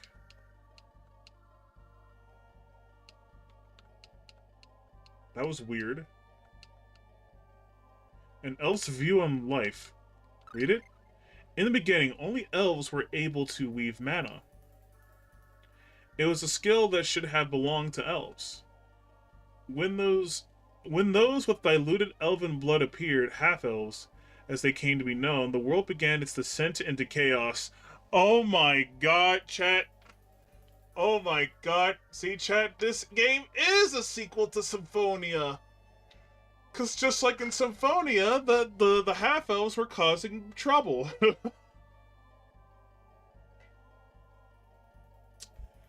The goddamn half-breeds thought they were superior to everyone and they're causing trouble.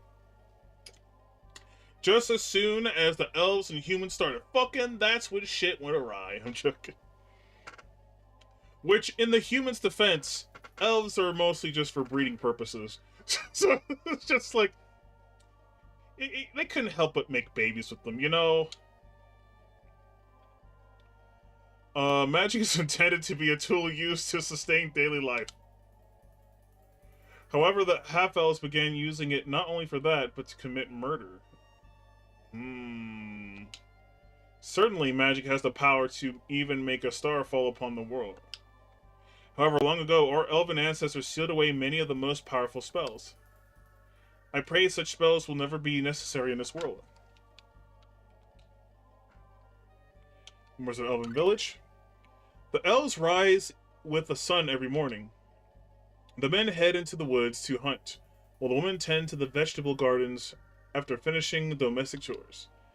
By midday, all work is complete, and after lunch, people pass their afternoons in quiet ways, such as reading. The village suddenly becomes lively even as evening arrives and supper is prepared. As the sun sets, the elves thank God for another peaceful day, and turn in for sleep.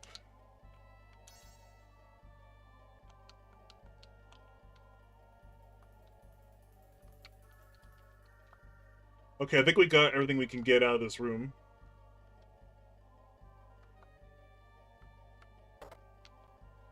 Actually, before anything else, let me save again.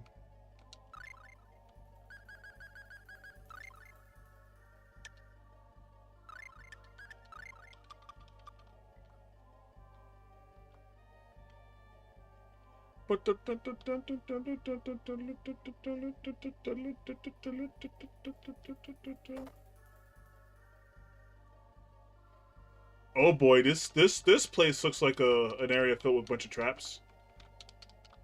And not the good kind either. I mean, what? Acquired an elixir.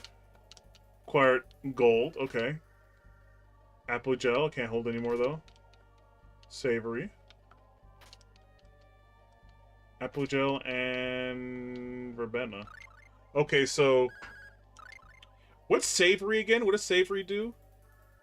Oh, increases max TP by 5%. Okay. Continue to give that shit to Kless. He needs it a lot, and also Clarth. There we go. Also for the verbena. Who needs to be faster?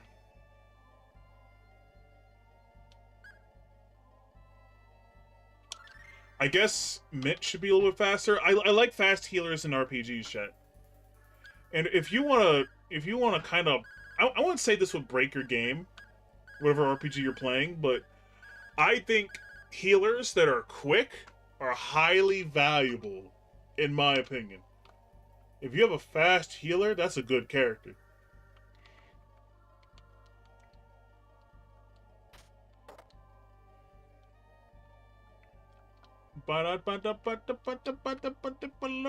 What a nice tree. That's blocking something. Oh, there's enemies in here. Vipers? Not the enemies I was expecting, not gonna lie.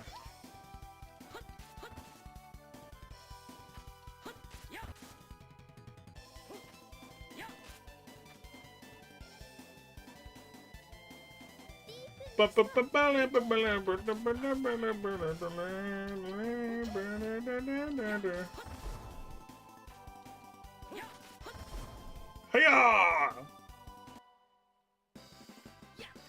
Yatta!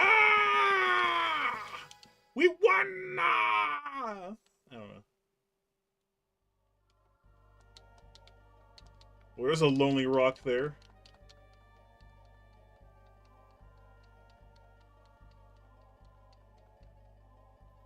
Doesn't seem to be out of place here. I think the branches just swayed on their own. Don't sprout such nonsense.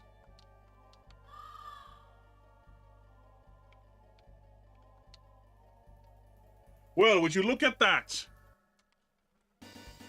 It's a monster!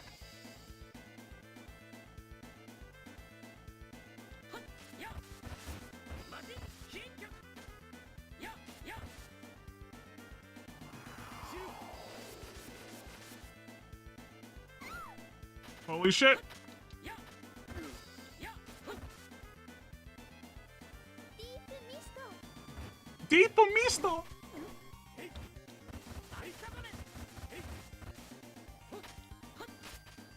Holy shit. Be careful, Clarth. Hold on. Clarth, get behind me. Mint, keep your distance.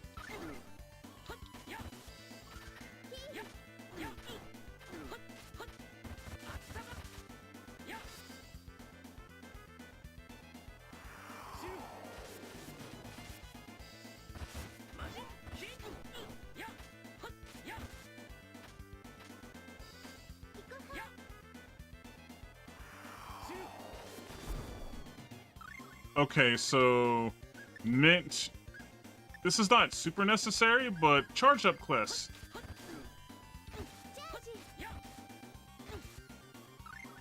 Do it again. We're doing pretty good so far.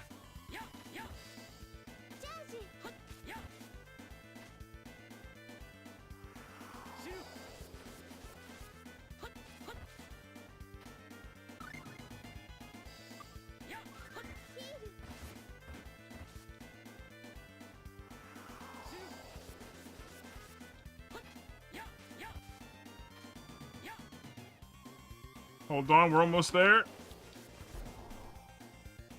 Oh, we won, nice. Easy.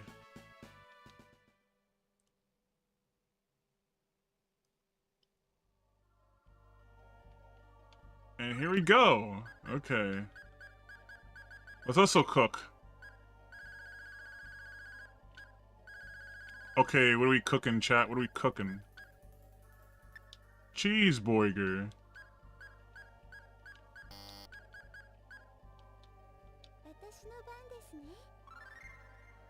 Nice.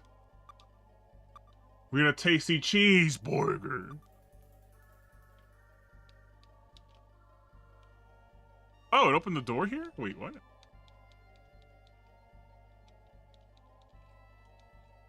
Wait, what was the point of killing the trees?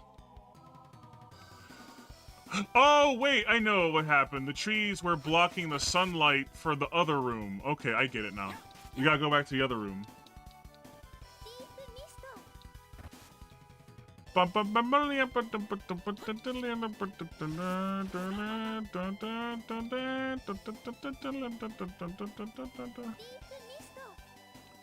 Hey, Mint, instead of casting Deep Misto, why don't you cast, you know, Charge on Kless?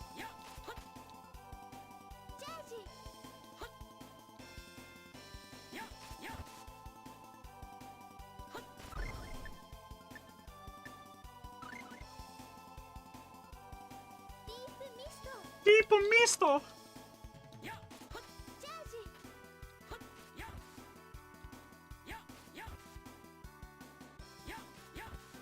Deep Misto! Every fucking fight chat. Deep Misto! It's always Deep Misto with Mint.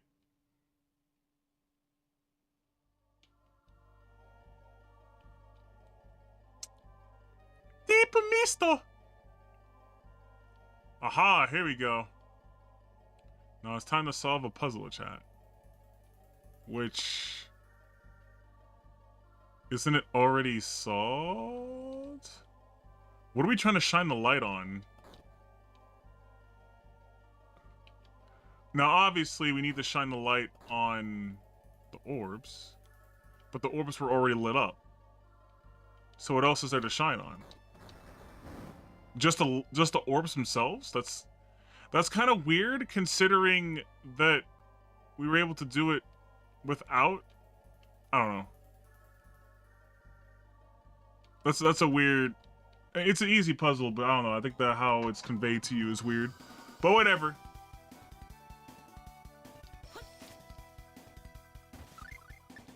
Now, Mint, please don't do Deep Misto and do Chargy Chargy. Chargy. Chargy.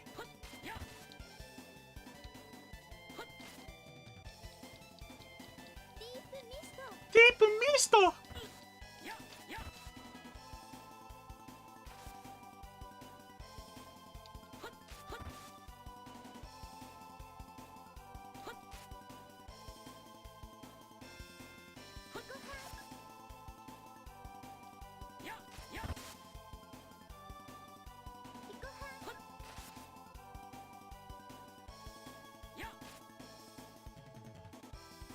I also wondered if I do go the action RPG route with like my future Witch game, should I go the Tales style? But I don't want it to be like complete like the Tales style though. Because on one hand, I kind of want to make a turn-based RPG or ATB. Because I feel like those genres aren't really, or that style of RPG isn't all that appreciated by the general scope of gamers. Which, that's fine. I'd rather just appeal to the base, turn-based enjoyers anyway. And what's funny, chat, is I'm a person who actually prefers action RPGs. But I love my turn-based RPG fix, you know? I don't want every game to be an action RPG or an action game, otherwise I just play those, you know? I just play an action game that already exists. There's just some people who just can't suspend their belief and have strategy be like the main thing they do in the game versus, you know, relying completely on reflex. Now, I do think the best games implement both reflex and strategy. In a non-fighting game setting, you know, if you know what I mean. Because obviously, fighting games are a mix of strategy and, reflex. Like, while you can button mash your victory at high-level play, you can't do that.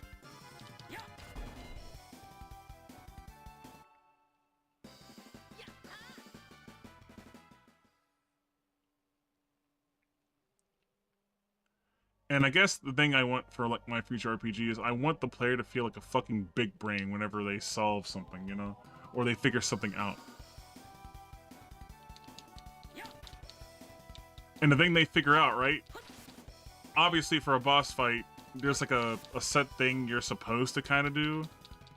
And you, the player, can figure out like the best way to... Oh, fuck.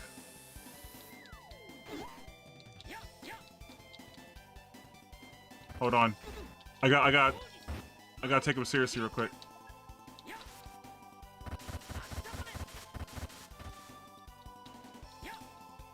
But like, I would also say like, shit. What was I talking about? I lost my train of thought again. Shit, I still have poo brain. Fuck. My poo brain is ruining my stream. Okay, it's really not, but you know what I mean. Fuck. What's wrong with me? Poo brain is terrible, chat. You could be cooking and then all of a sudden you're not cooking anymore.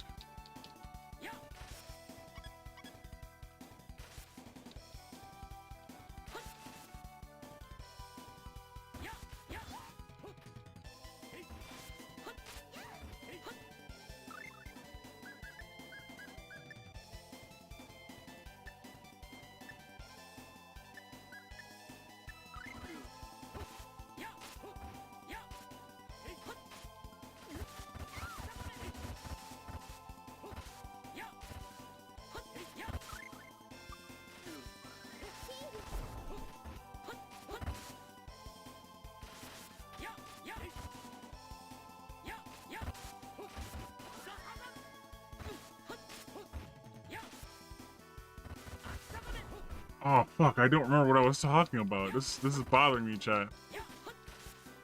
I was about to say some real shit, and then I lost it. Oh yeah, turn-based and action RPGs. There you go. Yeah, just because I like action RPGs more than turn-based RPGs, chat, doesn't mean I want every fucking RPG I play to be action. That's fucking stupid. There is a type of fun and value that turn-based RPGs provide that action ones don't. You know? And that's why I still love my turn-based. You're a goddamn cigarette if you unironically believe that turn-based is outdated or some shit, you know? It's a preference of style of play, okay? People who like turn-based like things like chess and shit, okay? It is within the black, the flame, the shadow of darkness that there is a glimmering of light.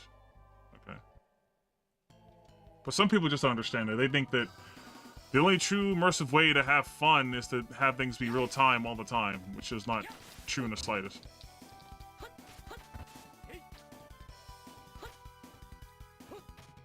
Then again, things that break people's immersion is actually kind of crazy.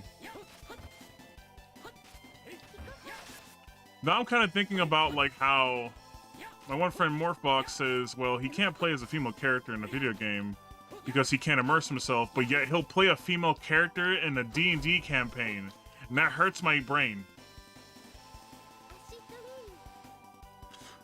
I don't understand that in the slightest.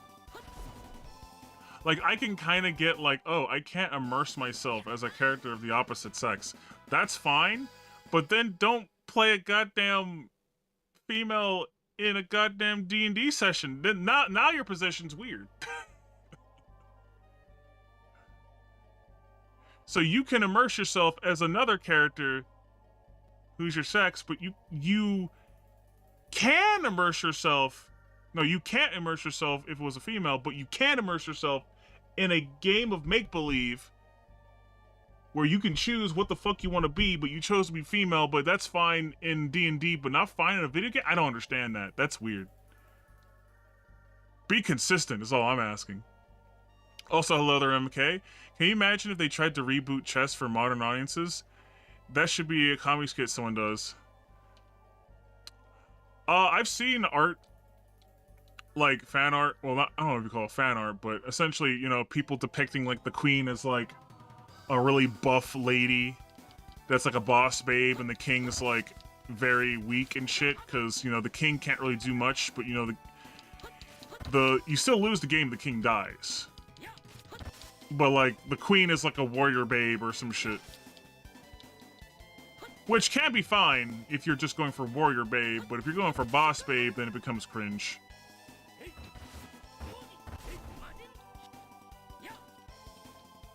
And also, once again, welcome MK. How are you doing tonight?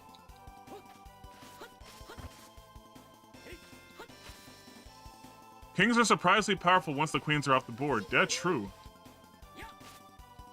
And just to give you some context of MK, I was essentially semi-ranting about people who don't understand the appeal of like turn-based RPGs, which you can have your preferences, but it's not outdated gameplay. Just like how playing chess can never be outdated. It's all about strategy. And this isn't to say that you can't have a game where you're being reflexive and you're also implementing strategy, but those are more rare and require more thinking in terms of how to make it work. You know?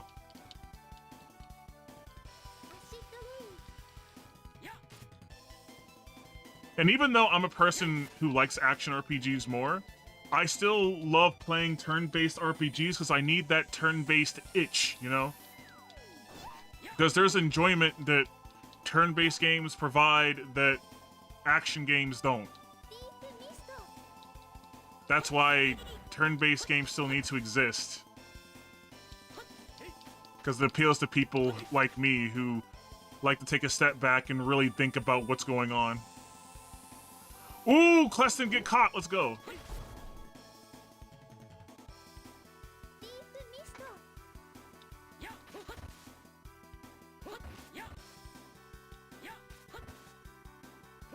And then I kind of segued a little bit into weird things that unimmerse people, or what have you, right? But then they might do some other weird shit that should be just as immersive, if not more unimmersive, than the thing they got unimmersed by. But this is an exception for some reason. I was talking about my one friend Morphbox who doesn't understand why anyone would ever play as a female character in a video game if you have the choice. But then I critique him by pointing out that he plays he's only ever played a female character in a D&D campaign, and it's just like, isn't that kind of weird to say it's okay to do in a video?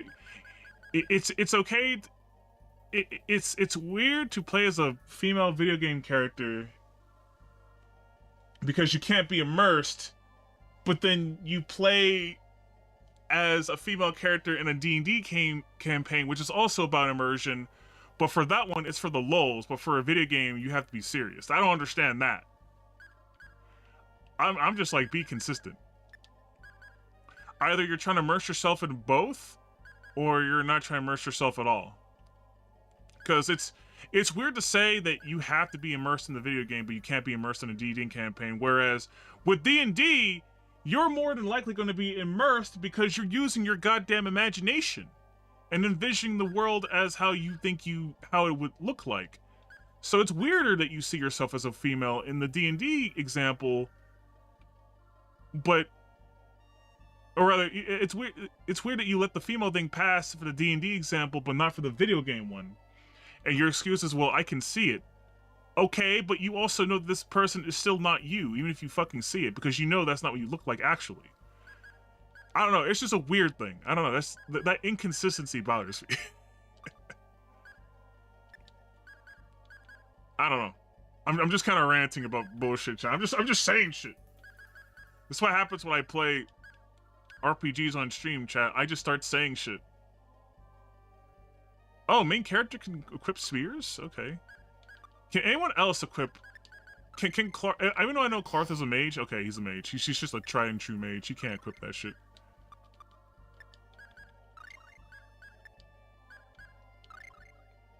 We'll equip the spear now. Your favorite piece is Death of the Knight. Its unique attack pattern makes it very difficult to counter. Oh, that's true, yeah. Knights are cool. But I don't know, chat. What do you think about when you play as a character in a video game? Now, obviously, contextually, I'm talking about video games where you can choose like how your character looks. Say like an MMO or any other type of game where you're playing as a custom character. Obviously, you know, we're not talking about games where like there are characters that already have their own set character. Or if a character is already just female, those are fine. We're talking about, like, games where you can choose how your avatar looks. Some people are like, well, I play a female because, well, I want something nice to look at, which I can understand. And then there's some people who are just like, well, I need to play a character because that's kind of like me because I can immerse myself like that. And that's also valid. That's fine.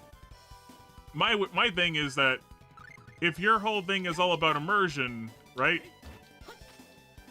It's kind of weird that in another medium you'll do the opposite. You know, that's kind of what I'm ranting about.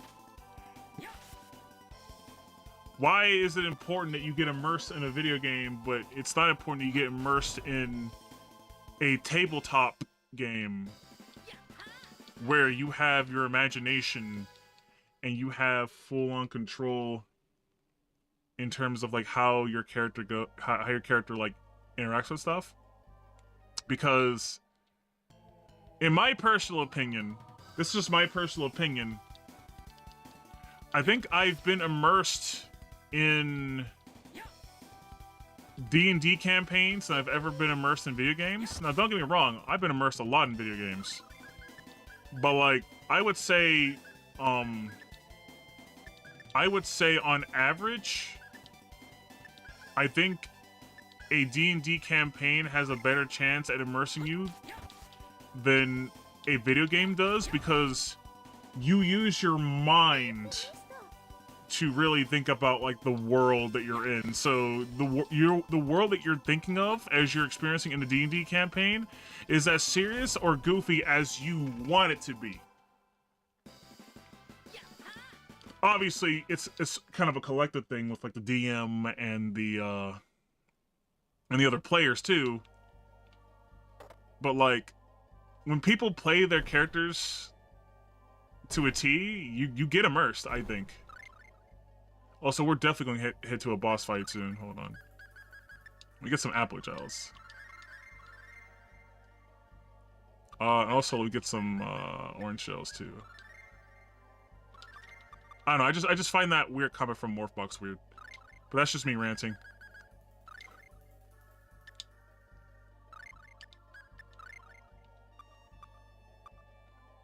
Me, I can play any character. Sometimes I play myself in certain games, like obviously in games like Fallout, right? Fallout 3 or Fallout New Vegas, I try to make the character like me because I'm just kind of doing stupid shit that I think I would do. But then in other playthroughs, I don't play me and I role play as someone else, you know? Like, you can explore, you know, different ideas and different play styles just by, you know, taking a step outside your shoes for a bit and playing as other characters, you know? That's one of the fantastic things I like about RPGs. You know, role-playing. Now, granted, it is sometimes kind of hard to role-play in, say, a JRPG, because JRPGs are definitely more story-driven in their nature compared to, you know, actually role-playing like the typical Western RPG. Not that there's anything wrong with that, it's just that there's just certain aspects that the Japanese genre of RPGs have adapted compared to, oh, wait, ring that enables manual battle control option. Wait, what? I have to wear an item for that?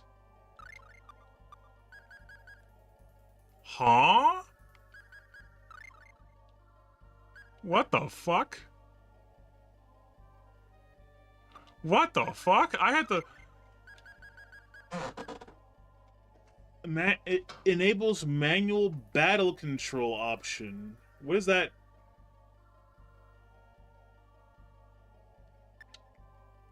Wait, what does that mean in the grand scheme of things? Hold on, what if I gave that to... What if I gave that to Clarth real quick? So if he has that, this is just for one battle. Will I be able to send him the manual and control him? Or does that mean I can make him be a player? So if I were to pause, right?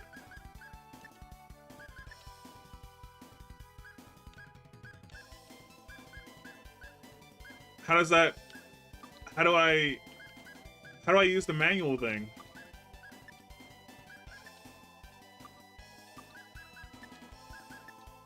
You kind of don't, doesn't... So, like, Tales of games are usually, you know, multiplayer, right? I don't know if the first game was multiplayer, but does that mean that you would have to put the ring on a character in order for another player to pick up the controller and use them? How do I set him to manual? Wait, can I look at his equipment right now? I can't. Hold on, let me just win the battle real quick, chat.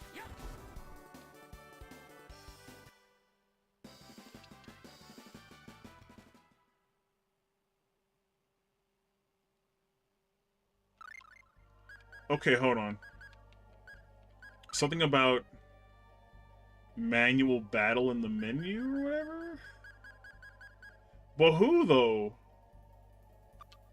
Who, though? Wait, what? I'm confused by this ring, chat.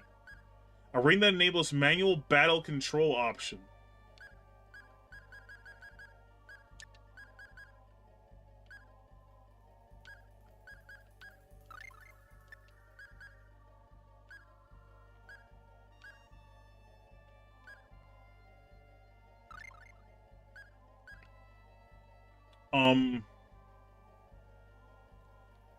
I don't know what that means. How do you enable manual battle control option with an item? Because in most Tales games, you can just do that in the menu. But there's no, like, options menu for that. So I don't really know what that means.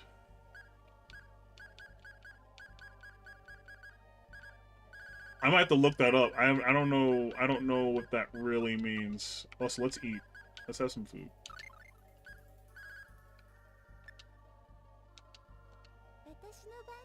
Also, I guess Mint's really good at cooking burgers.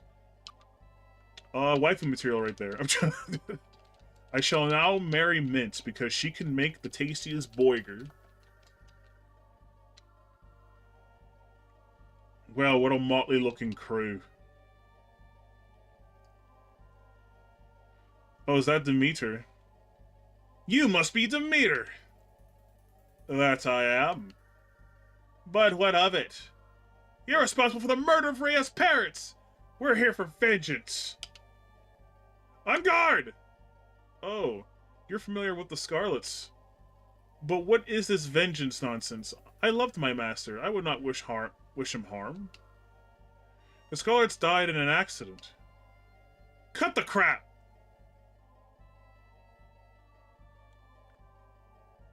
Where did you hear such lies, I wonder?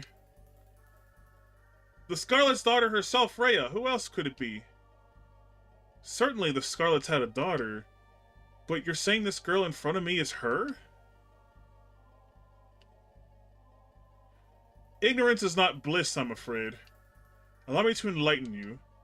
The daughter of my beloved master Rhea died in the very same accident that claimed both of her parents.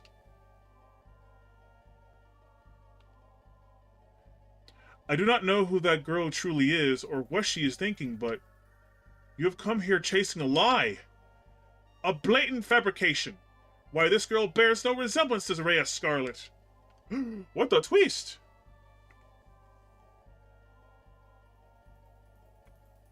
Lovely. How in the hell can we know who's telling the truth? Rhea, please tell me that he's deceiving us. Allow me to make a proposition. If you leave that girl here, I will forgive your trespassing into my manor.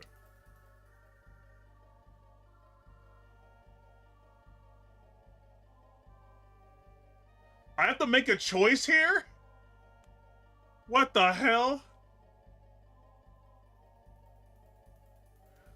Okay, I was not expecting this. I was not expecting some actual RPG stuff to hear, chat. This is interesting. Well, I mean, we came to this place to help Rhea. Or at least the girl calling herself Rhea. And I actually don't know what to choose here, because on one hand, chat, she's not really defending herself. She's not calling him a liar. She's just kind of like she definitely lied about something, like her head's down and stuff, so she kind of seems guilty. But what if there's something else she's not saying? I was not expecting this. I'm actually kind of excited. I'm like, oh fuck, I gotta really think about this. I have no idea, like, how much this choice really matters, but I'm genuinely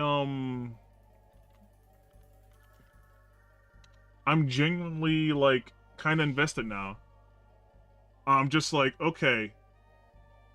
Does it okay, but then again, I could just be going overboard and it might not actually matter what choice I make here. You know? So it's like, I don't know. Maybe Rhea here is telling the truth and maybe Demeter is full of shit. And he's just pretending like he doesn't know what he's talking. But then again, there's some time-based shenanigans, so they both could be telling the truth, though. That's the thing. They both could be telling the truth.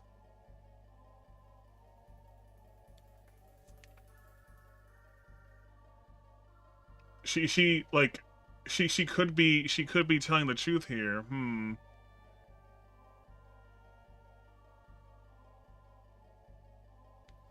I don't. I kind of want to believe her.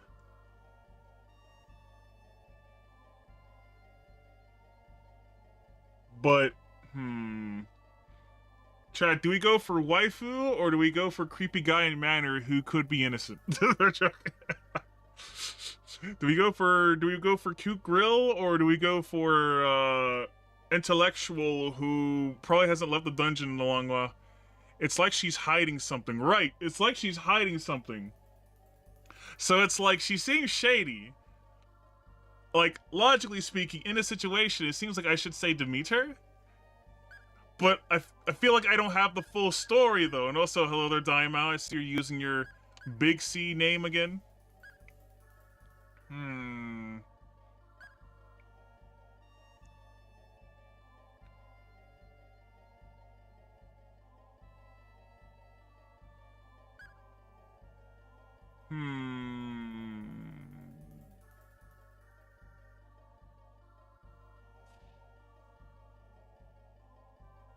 Let's see here. Well, here's the thing. Here's the thing, though. Oh shit, throw my fart in the can down. Look at her face and body. Well, here's the thing, though, right? Even if, even if, even if she's, telling the truth, the thing is, the people, the other NPCs say that Demeter went crazy. So if we take what other NPCs have said about Demeter, they said he went crazy and he went on a rampage. So that much is true. So you know what? Let's believe Rhea. I want to believe her. I'm sure she has her reasons. Oh, he's got a skeleton! Look at his reflection! You finally shown your horns, monster! You must be one of Dios's minions! Or Deos. What? Tisk, you really see them, do you? He is evil! Okay, we made the right choice, chat. I kinda overthought it, but yeah. You've been concealing yourself since the beginning. Don't you think you can escape alive? Prepare for yourselves!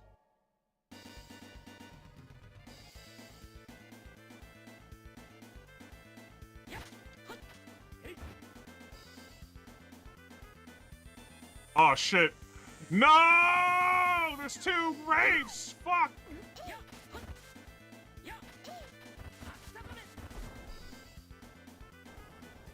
Come, oh demon! Oh fuck.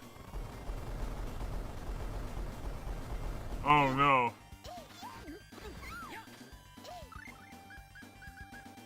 Okay, Clarth, heal yourself with an apple gel, please.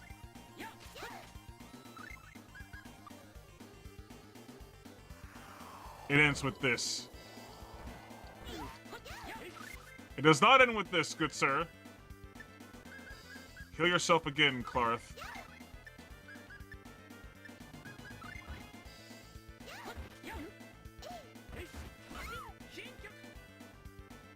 Oh god. Don't kill Mint. No, Mint's down! Fuck! Hold on. Life bottle.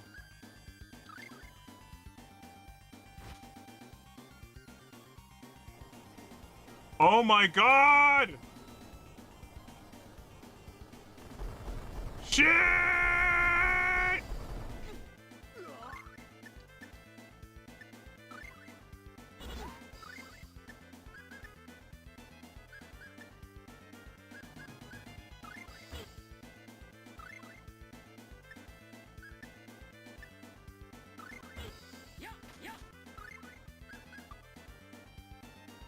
Oh, this sucks.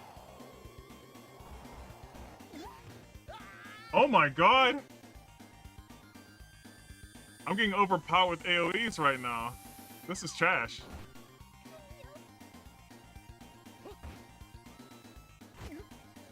Oh, we can't leave because there's a boss fight. I can't even switch to Clarth to control him.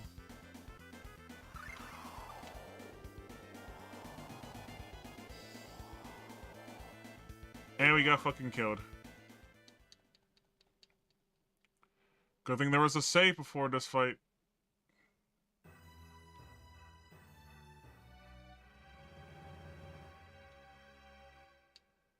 Afterwards, there were none left who knew about their whereabouts. And that's how the game ends, chat. The heroes died, and that's the end of Tales of Phantasia. I'm joking. I like the narration of like, and after that, no one knew the whereabouts, and they just died, and it was the end of the journey. And that's how it ends. It's very dark. I like it. And they were never heard from again, essentially.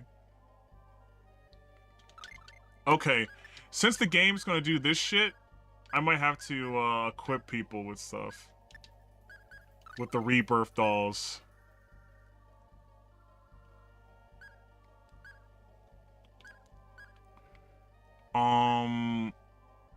Take off technical ring and put this on. There we go.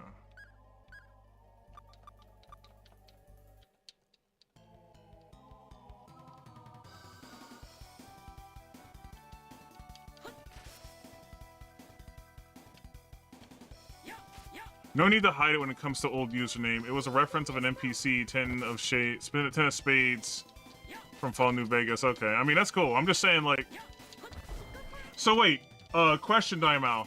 Because of how Rumble is weird with, like, usernames and stuff, is Big C, like, the main account name? And then, like, Daimao is, like, the sub name? Because, like, I mean, I have, like, my main name on Rumble is obviously Dingus the Strix. But, like, there's the normal, like, main account name, which is Dingus the Strix, and there's, like, the streamer Dingus the Strix. And there's also, like, Dingus the Strix VODs, too.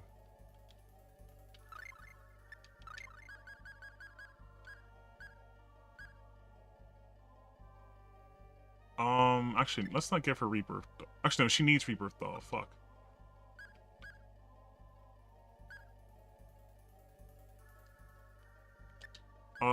Like for example, whenever I comment on people's stuff, I'm using, like, my main channel account, Dingus the Strix, which has, like, the normal, like, owl head, but then, like, the other one, right, the other one is, like, Dingus the Strix with the head slanted. That's the one I stream on, you know? And then there's Dingus the Strix VODs, where I upload my VODs, and it's just a skull. I'm talking about on Rumble. Specifically. Not the origin of the name. I'm talking about, like... Is Big C... 10 Spades Big C, is that the main account name? Or is that a sub-account name? Kind of like how I explained, where I have the main account Dingus the Strix, then I have Dingus the Strix with the head slanted, which is what I stream on, and then there's Dingus the Strix VODs that has the owl skull. Main account. Okay, that's what I figured. You gotta, like, manually make it, yeah. It's a good thing we got you a name change, Daimao, because 10 of Spades Big C is a goddamn mouthful. I'm sure you think the name is cool, but imagine being addressed as 10 of Spades Big C all the goddamn fucking time. And that's kind of why we call you just Big. That's why we used to call you Big C, because that's a better name than just 10 of Spades Big C. You know, I mean, I'm Dingus the Strix, but, like, you could just call me Dingus. You know.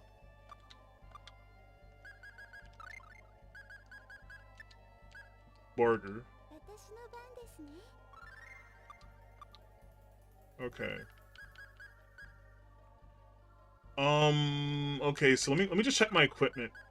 We got a Rebirth doll with Elven Boots, Talisman Rebirth doll, and there's no Rebirth doll for poor Clark. We could just use Revive bottles on him. And given the absolute fuckery we had to deal with, I say let's start the battle this way.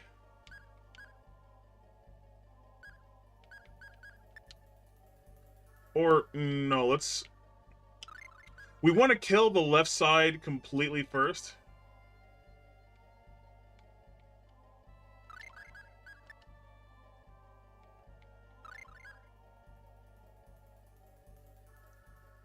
But we also kind of don't want Mint to be vulnerable, though.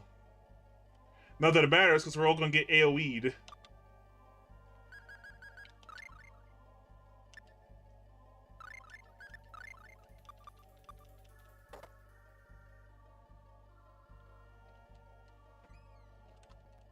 So anyway, let's, hold on. Let me click the screen and...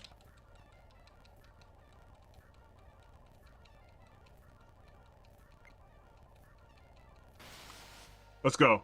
Okay. Let's do it right this time. I think the way I have my party formed will help me.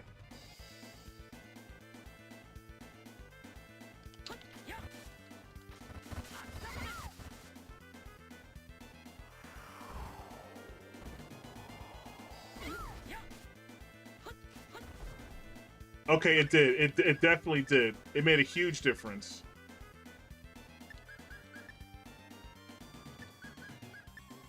Okay, now keep Mint at a distance. Tipo misto.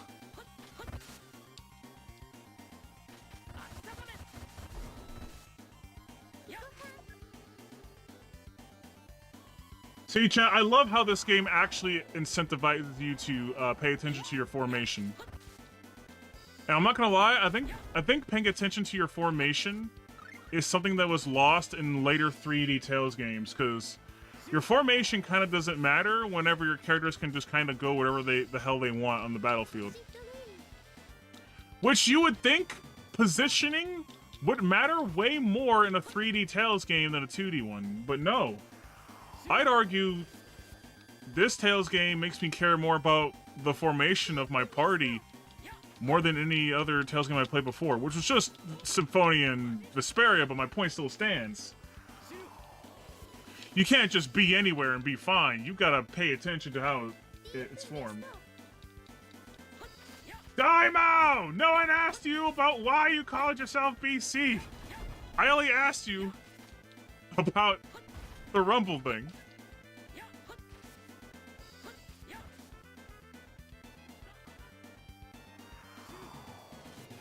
We've already talked about why you were called Tennis Space BC. I already know the origin of your goddamn name. It's not what I asked for.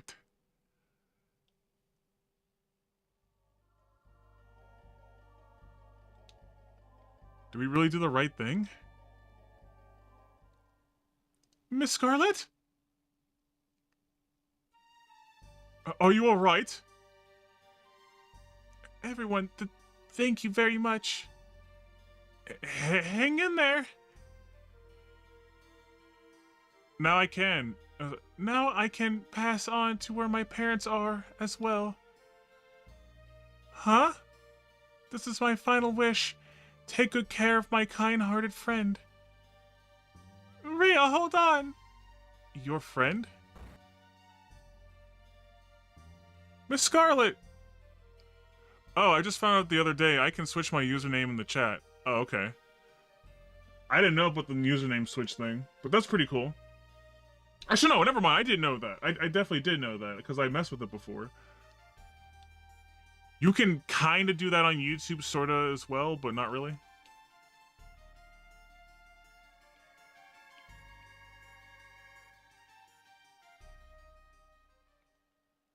Did you see that? Yeah, I saw. What just happened?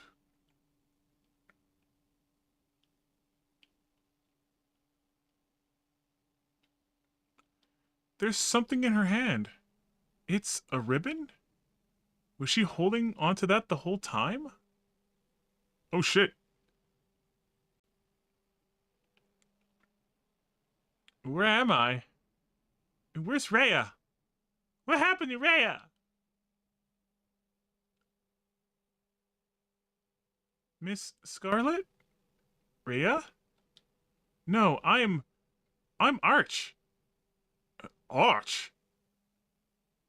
But Rhea's my best friend. Wait, isn't Arch the name of the one? Arch! Sorry, Daddy. I'm not angry. I'm just happy you made it home unharmed. I'm really sorry, Daddy.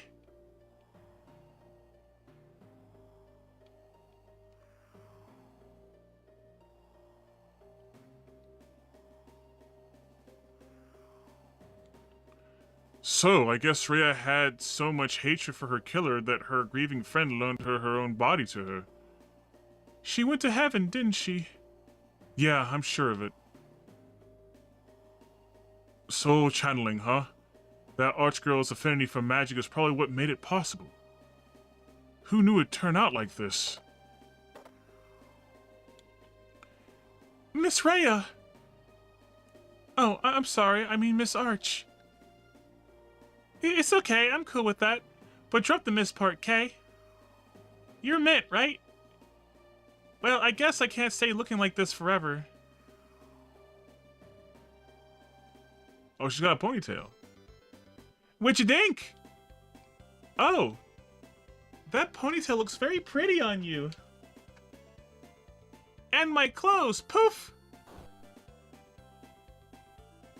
What the hell? I appreciate you helping Rhea. Now it's my turn to help you guys out. You know, it's a little disturbing to hear that same innocent face speak with such a different tone. Well, this is what I really sound like. Oh yeah, got something for ya? This is a thank you from my daddy. Aquamarine and Ruby Pack rings, let's go! We can get, Undine and... Oh, sorry, Undine. Udine, or whatever, and then Ifrit. Okay, that's about it. Good, we can now finally go to Alavanista.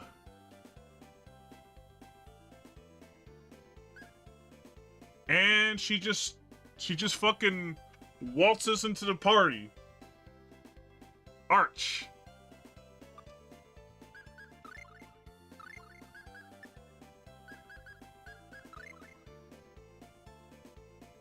Oh, she looks very different.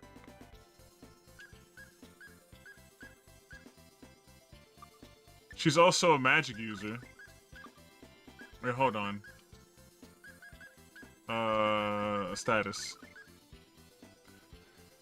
Clarth is a tamer, but he's also a magic user in his own way, right?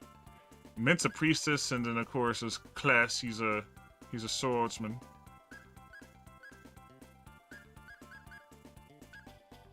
Kless Alvain, Mint Adnade, Carl F. Lester, and an Arch Clane. These names, I swear. She's only level 12.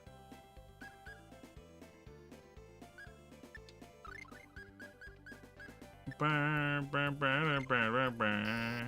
least we can equip her some stuff. Blue ribbon, okay. We can give her... Hold on. Now that we've beat that boss, we don't need certain things equipped to us anymore. Like the rebirth things.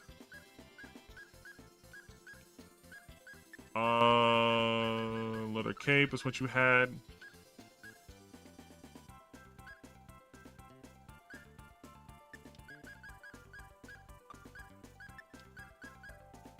Bum bum bum bum bum bum bum bum bum bum bum bum bum. I still don't know what channeling ring does. But I guess we can equip it. Have some rabbit's foot, I guess.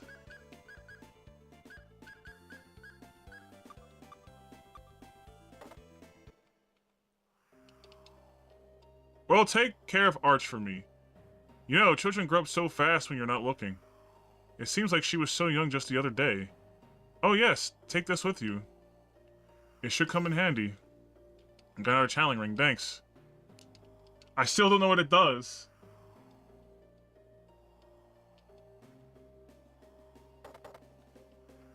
Also, it's kind of weird how we saved your daughter. She's back. And now you're just like, okay, well, thank you for saving my daughter, but I'm just gonna let her go with you on this dangerous journey and to save the world and shit. It's cool. I'm just glad that she's alive. It's like, all right then.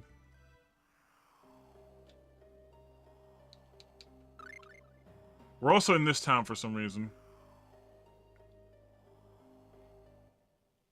Which means we gotta backtrack all the way to Venezia! Bum, bum, bum, bum, ba-da-da. Actually, wait a minute. Hold on. Since we have this character and she's a mage, can we learn spells now? Oh, she's on a little broom. Nice.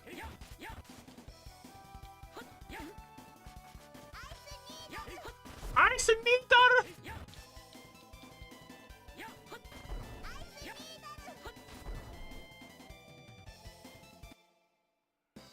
Ice and needle.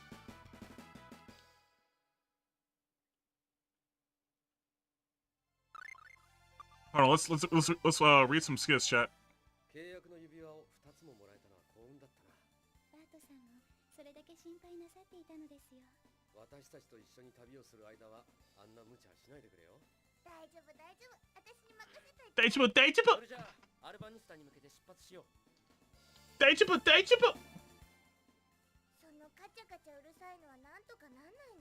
Click click noises?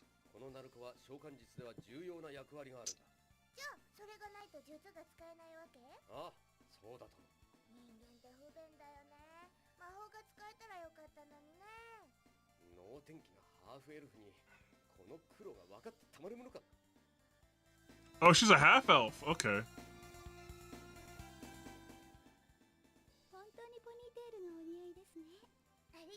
Ponytail.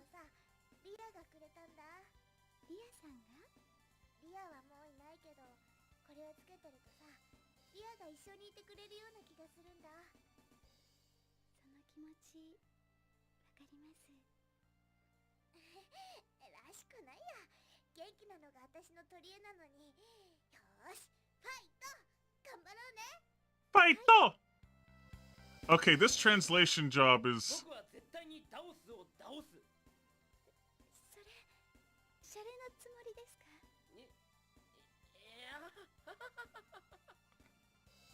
Oh, so is that how you're supposed to pronounce the guy's name? It's Daus? Oh, Daus! Or is it just because their names would sound like that, like, similar to Daus in, like, Japanese pronunciation? Oh, Daus. Daus!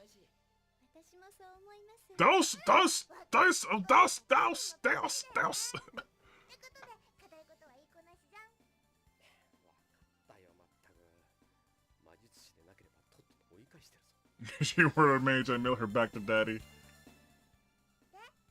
So, now what do we do? Make way for Albanista first. Okay. I will douse it, douse! I'm not gonna lie, that's gonna stick with me, because... That's definitely... That's definitely a tail skit right there. A main character making a dumb pun like that. I'm a douse!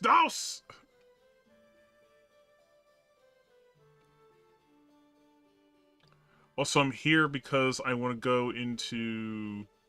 What's his name's house? And look at the spell books.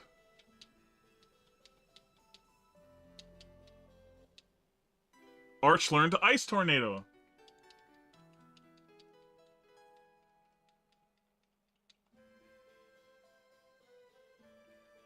Isn't there another one, though? Stun Blast! Were there any other spots that had spell books? There were a couple of others I vaguely remember. I know those two were there. I think there's one in Belladam, maybe?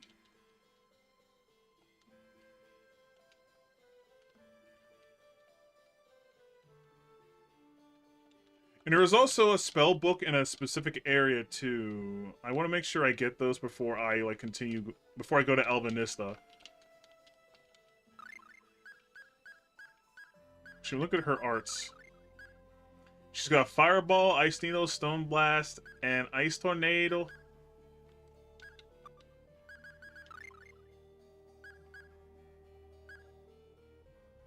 This formation is actually not that bad. Though I do gotta say, it is kind of awkward having essentially 3 magic casters and one, like, actual, like, frontline fighter, you know? I mean, it works. Especially if you kind of treat, Clarth like he's a physical fighter, even though he's not.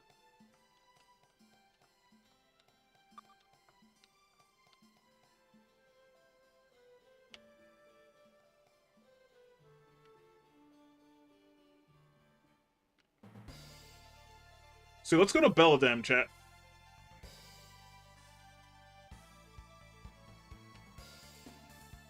Because I'm pretty sure there's a spell book in that city, that old town.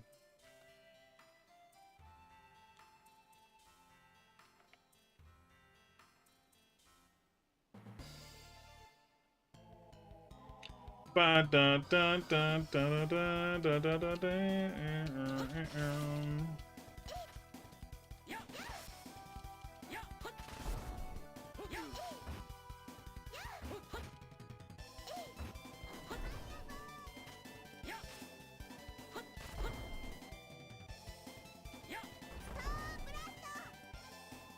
Okay, now that I'm seeing,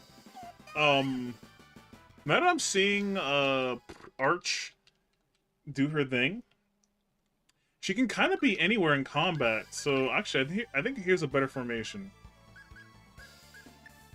We kind of need Kless to be in the middle, so that way he can, like,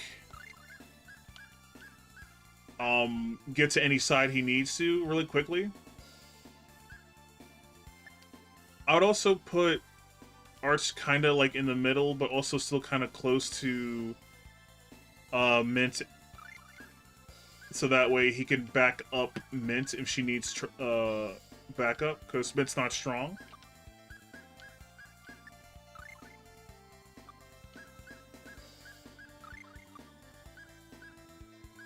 Oh yeah, what's her current strategy? All out? Oh god, don't do that. Focus on enemies' parties back row with arts. Yeah, that's how we want to do it.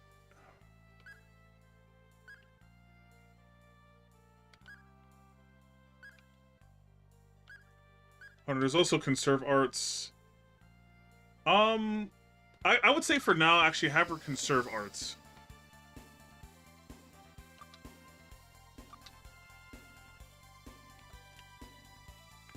Because we're not in a dungeon or anything like that. She doesn't need to go all out, you know. She can chill the fuck out.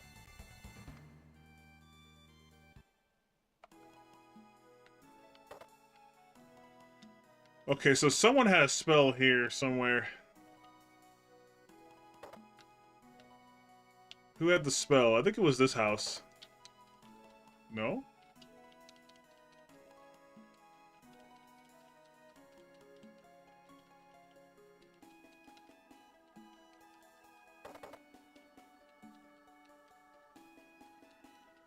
I could have swore there was a house here that had, like, a...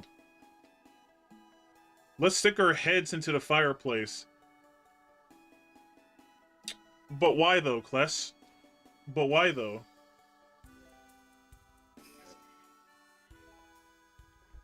Kless, why? Kless, why?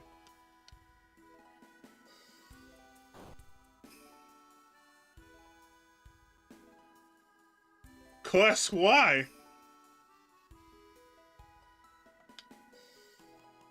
Kless, why? Kless, why?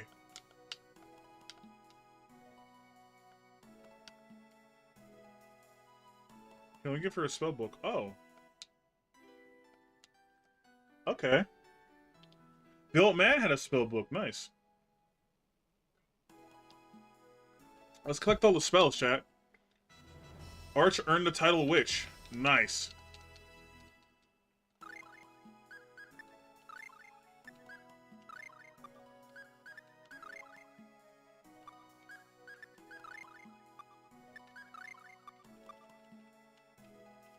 Ooh, I just realized.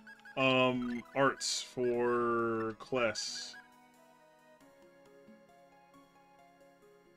I use Tiger Blade more often. Which should be hard.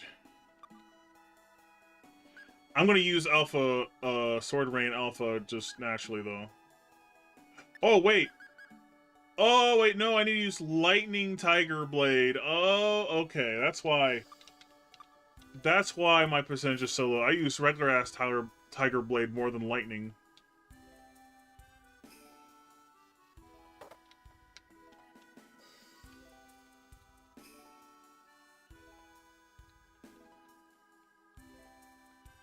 I could have swore there was a book that I found somewhere on a bookshelf here.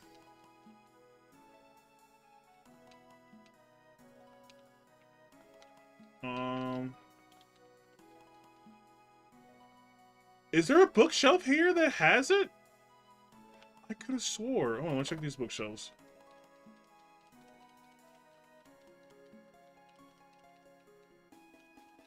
Maybe there wasn't. Shit. I mean, I was right there. I was right about there being a spell in Belladam, but I thought it was on a shelf. I could have swore it was on a shelf.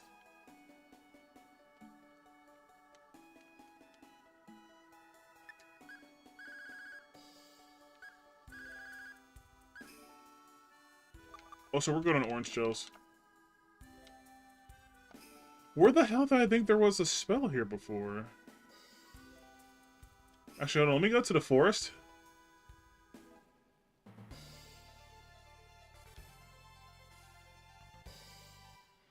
Because wasn't there anything related to a spell here?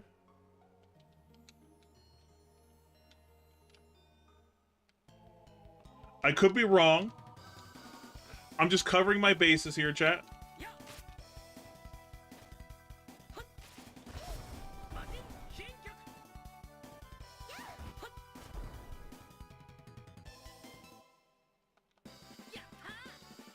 Yatta!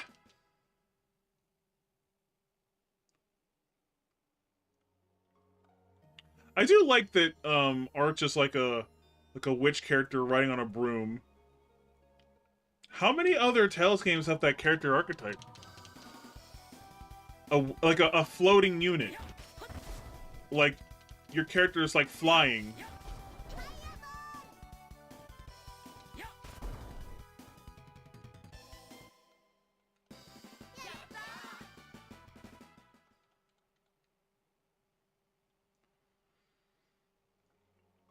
Granted, I'm not like super well versed in all Tales games or anything like that, but from I've seen gameplay and clips of Tales games, so it's like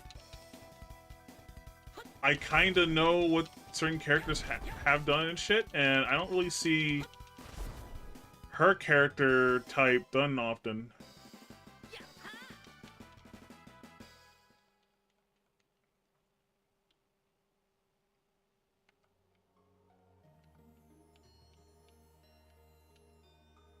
This is the forest we always go hunting in.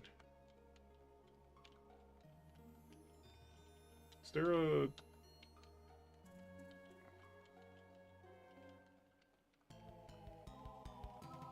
Is there something hidden here, maybe?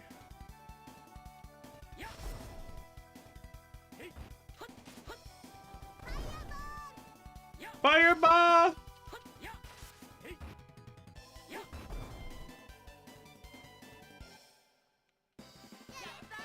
Oh yeah, I should probably switch up Kless's like commands or strategy, because even though I'm mostly gonna be playing Kless for most of the adventure, I did check out some other characters too. I checked out Clarth. Wait, no, I didn't check out Clarth. I checked out Chester. Chester was really fun to play.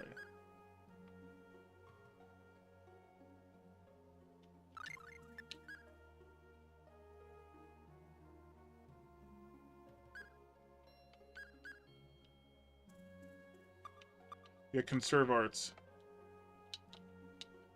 Okay, I don't think there's a spell here.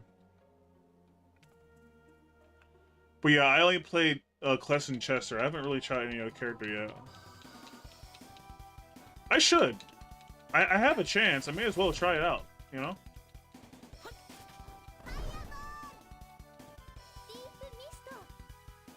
Deep misto.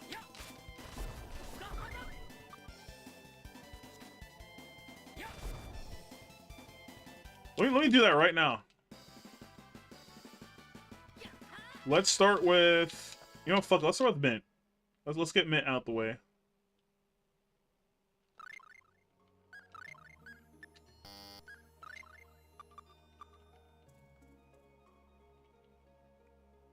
Is Mint fun to play? Let's find out. Bum bum bum bum da da da da da. I mean, with Mint, it's just keeping, you know.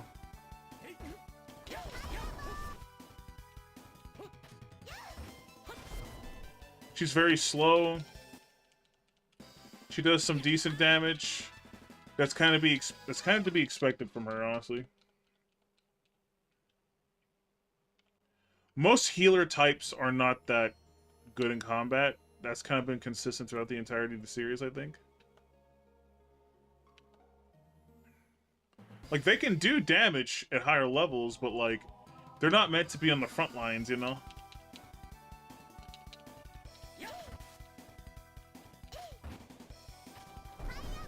She can awkwardly go, like, eh! And, like, whack things, but she's mostly all about, you know... Oh, fuck. I actually gotta... do this.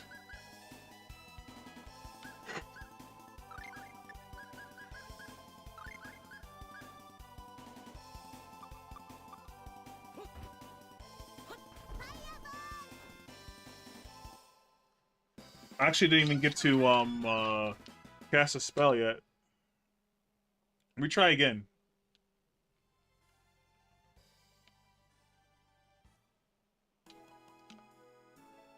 Let's try this shit again. Hold on.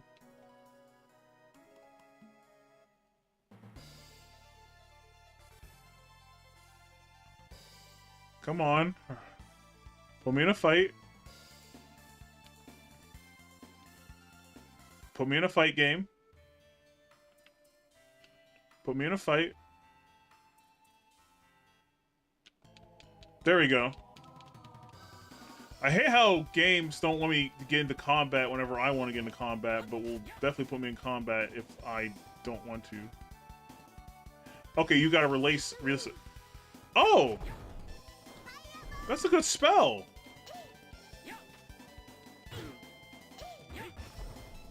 Why doesn't she do that more often? She would rather cast fucking Deep Misto than cast Acid Rain. Come on, game AI. Let's check out Clarth.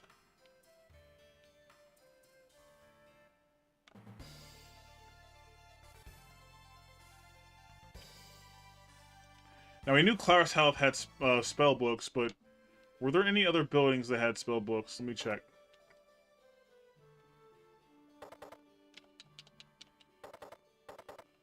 Just double checking, just in case, you know. Deep misto.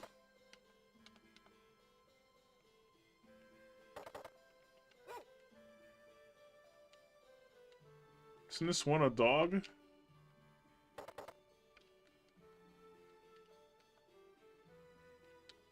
Crazy cat man, dog, the sun.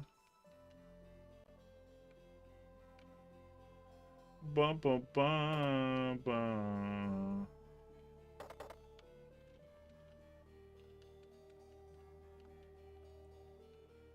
Okay, yeah, I don't think there's any other spells to get other than the ones in Clarth's Helm.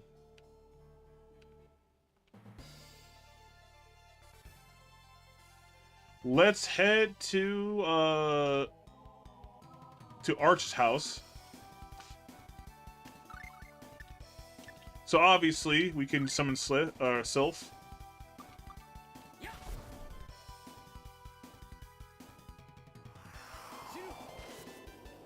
that's simple.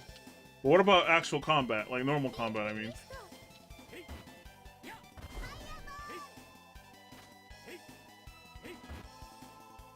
His up attack isn't that bad, actually.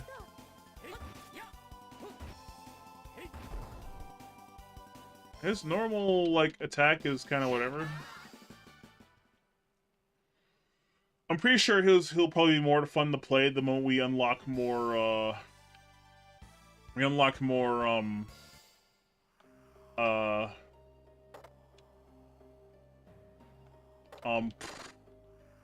can't think words right now. When we unlock more, summons.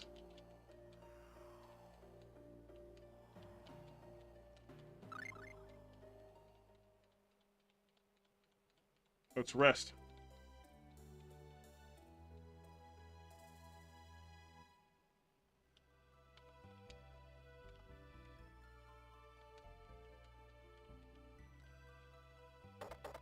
I like the song that plays after you rest.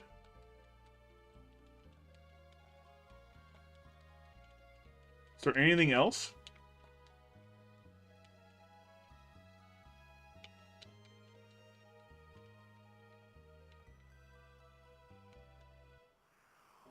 Okay, let's leave. I think after one more fight, I think I'll just play as Arch last and then go back to class.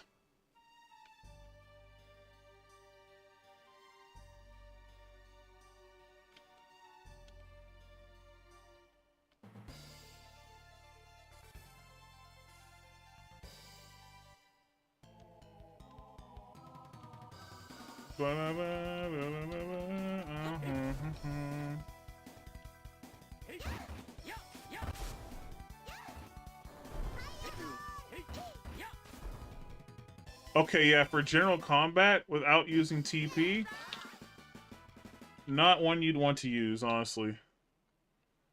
Then again, I don't have the other summons, so I can't really use them to the fullest extent. Let's try Arch now. Arch has a variety of spells now, so I can probably use her legit, you know?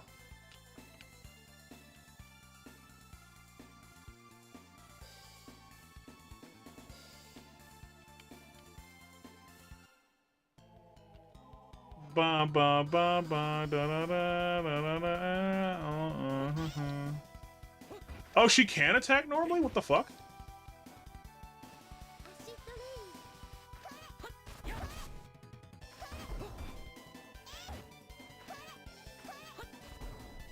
So she only has one attack. Like one normal attack. Which makes sense, because, well, she's not a warrior, she's a mage. She's really supposed to just, like, you know, just barrage enemies with different spells and shit.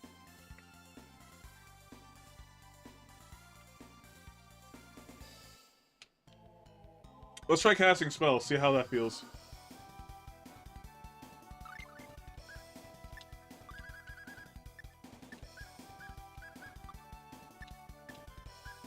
Fireball, Ice Needle, Stone Blast, Cyclone, we'll say.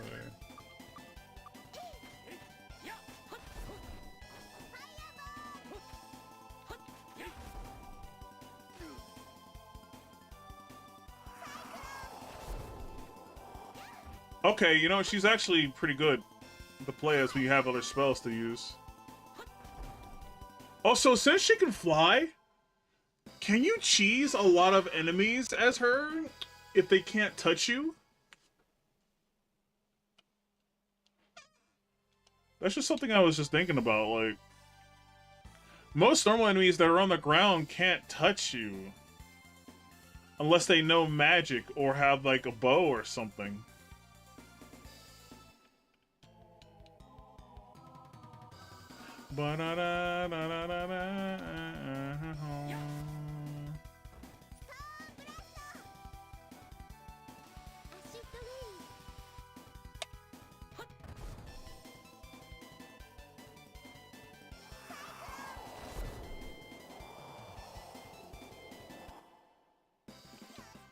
Okay, so you know what? I think I can, besides Kless, I think I can also kind of main Arch. So it's not going to be a Symphonia situation where I'm majority of the time, you know, Lloyd, and I don't really give the other characters attention because Lloyd's just the best one to play as. Even though, generally speaking, Kless is also the best one to play as. But I'm having more fun playing Arch in this game than I did with Genus in Symphonia.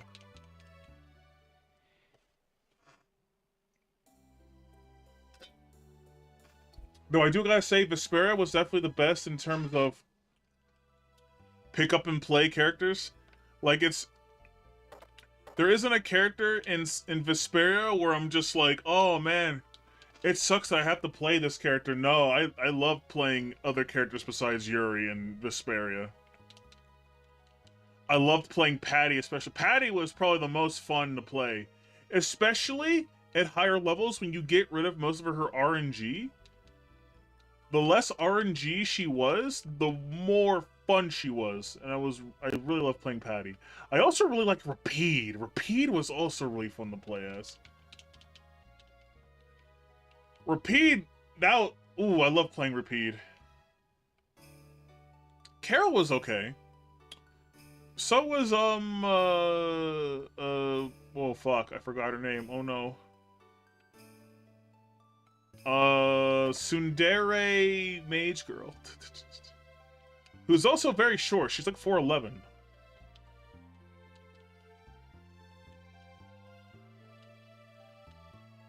Which, I'm not gonna lie, chat, I kind of want to bring up that character for, my future, what is a loli discussion, because when you look at this character, right, that I'm talking about, you're not gonna think loli, but at the same time, she's 4'11". She's incredibly short. She's a womanlet. She's a legit womanlet, chat. And if she's really that short in actuality, and she, you know, she has somewhat of a cutesy aesthetic to her, you know. Obviously, she's not as loli as Patty. Loli is definitely like the traditional type of loli, but given how the definition of loli has expanded to also kind of include petite women too, I think, what's her name could count as a loli. I feel bad not remembering her name.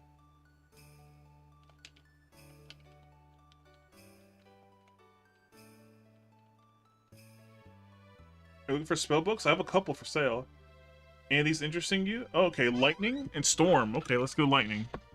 200 gold? Easy, yep. Give me that. I got Lightning. We're making Arch stronger, chat.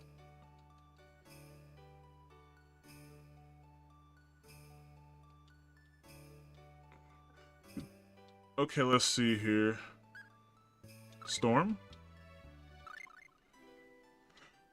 We got Storm! At least the search for spells isn't fucking a chore. If you generally just, you know, go around everywhere and actually talk to people and characters and shit, you'll find the spells you're looking for. There's probably a spell or two I may have missed out on, but honestly, we're pretty good on spells, I think.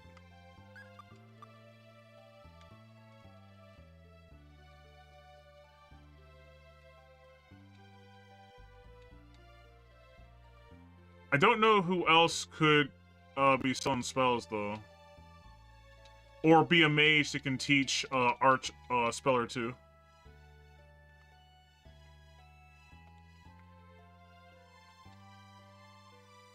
Speaking of, like, learning spells, I've been wondering, like, for my witch game. Do you buy spells? Do you acquire spells through leveling? Do you, like, find them in the wild, like in this game? Hey, chat, question. What do you think is the best way for characters to learn abilities? From fulfilling certain requirements during side quests, or talking to certain NPCs, or just learning it naturally after leveling up? Or maybe finding like secret scrolls that can teach you the ability or whatnot. There's such a variety of how you and your characters in their world can like learn spells and shit. The sky's the limit, you know?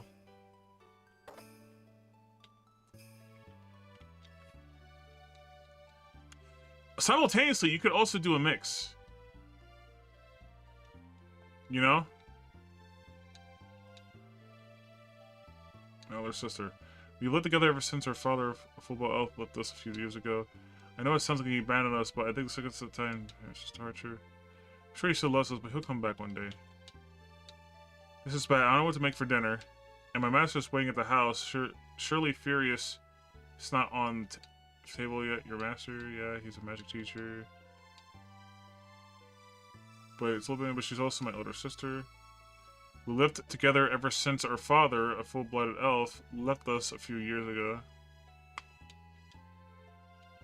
This half-elf sounds kind of like Genus. But instead of the mother being the elf, it's the father that's the elf.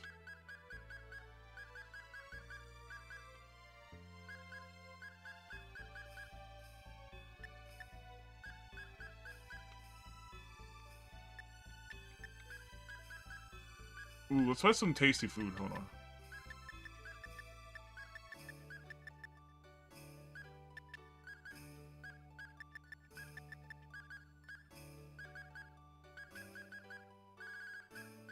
We can buy a little bit more.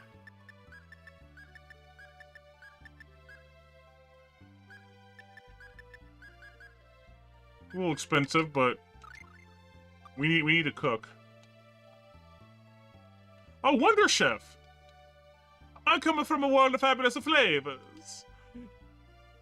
I is gonna give it this a taste as many dudes. Wait, huh?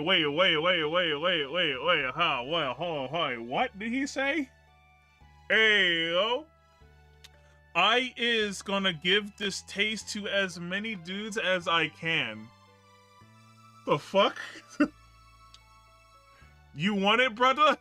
Wait, why is he talking like that? I is gonna give this taste to the Marcus in my hood, bro. You want it, brother? You want some of this good shit? Why is bro talking like this? See my mad skills. And he gave me sushi. That's...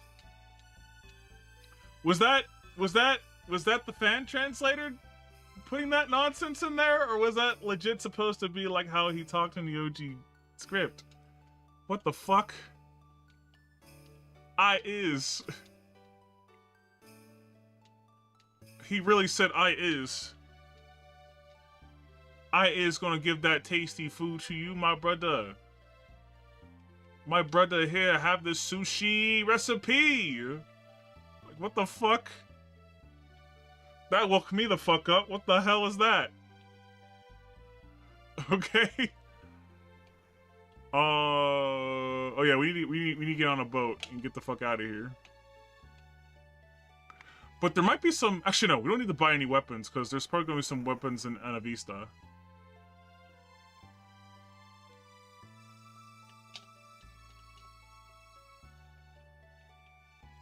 And I'm pretty sure we got all the spells we can get here so far, so... Yeah, let's shove off. Actually, wait, no, before we do that... Let's check the boats. Let's check the boats. There might be some spells on the boats.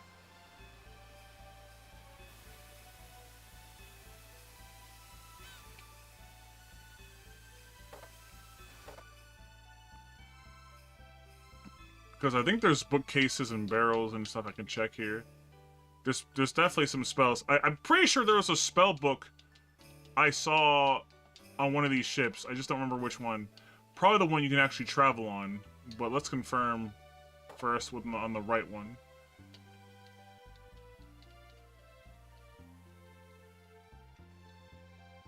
Okay. There's probably fuck all here.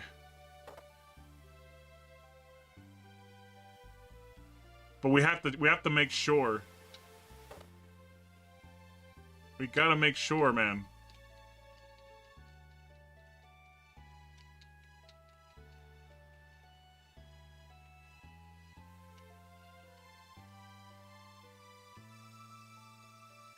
What the fuck?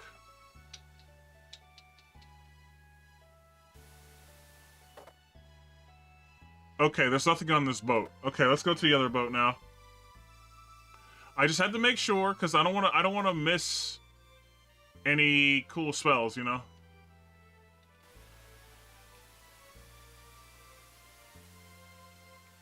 Oh shit. Where's whatchamacallit?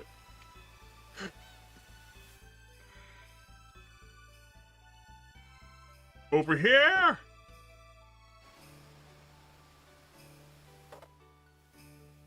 There's definitely a spell in this boat.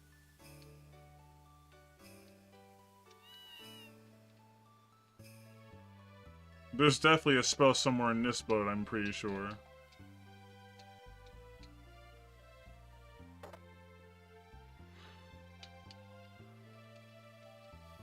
There's some... I thought there was. Was there a spell boat on that one island? Spell book? With, Demeter?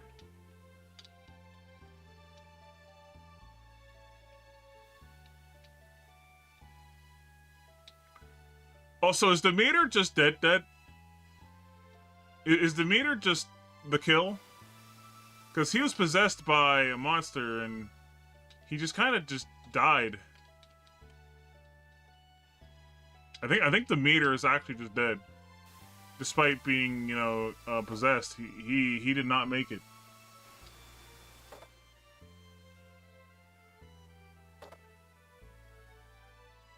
Actually, wait a minute. I just realized something.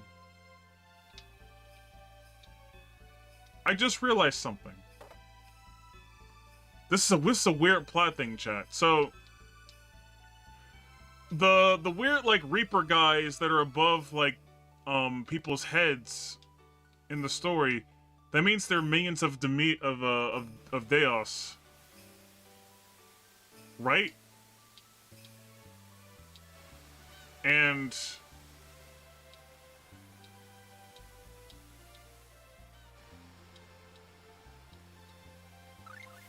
oh shit, I think we're going to the island again. It's fine. But anyway, like, so if you have, like, the Reaper thing above your head, that means you're a minion of Deos, right? So the Mars guy at the beginning of the game, he had a Reaper thing above his head.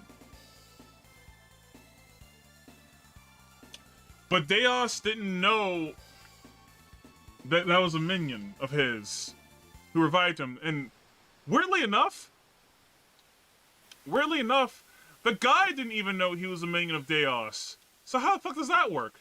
Is it like a weird time thing where a future Deos or a past Deos commanded Mars to free himself? And obviously, future Deos wouldn't know that? Actually, no, future Deos wouldn't know that. Wait, what the fuck? Wait, hold on. I'm thinking about this. Actually, what? Wait. Who controls the Reaper things? Is it Deos or is it someone else? Huh?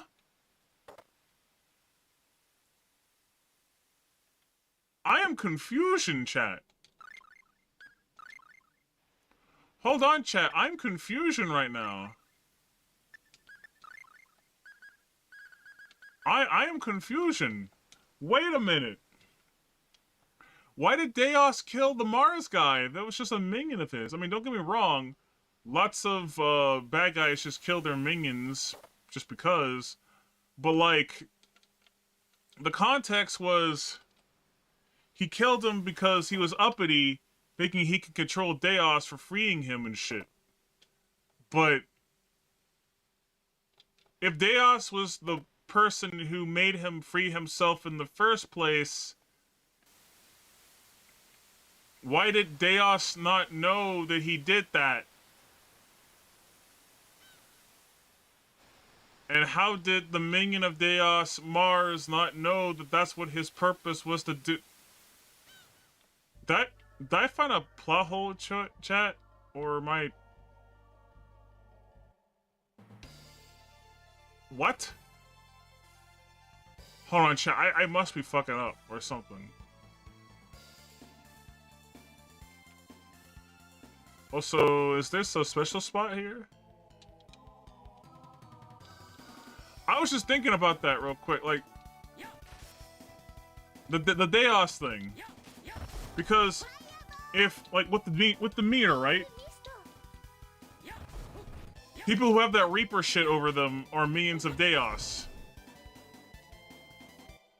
Now, given the fact that Demeter, at least, while he did lie about destroying that village, he also, like, he lied about, he didn't lie about, the fate of, Arch, or the fate of, no, not Arch, Rhea. He lied about the fate of Rhea. Which means he knew, he definitely killed the parents, but the thing is, the whole parent murder thing had to have been done years later in the future. But was that the town that got destroyed? The town that Rhea got her parents killed? Wait, hold on. I'm confused now. Wait a goddamn second here. Wait a goddamn second here. So when did Demeter kill Rhea's parents? Was that in the past? Because that had to have been in the past. But Rhea shows up like Demeter did it today, in today's day and age.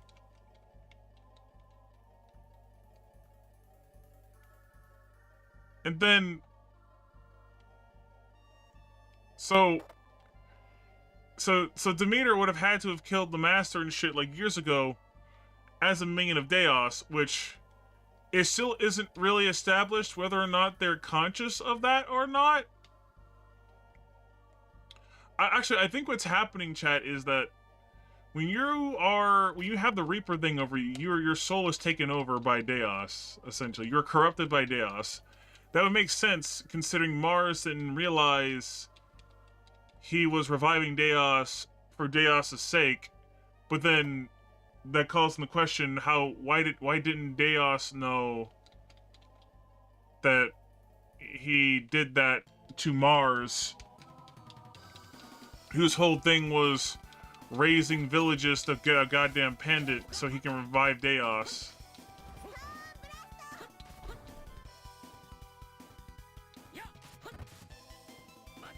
But anyway, I digress. Like,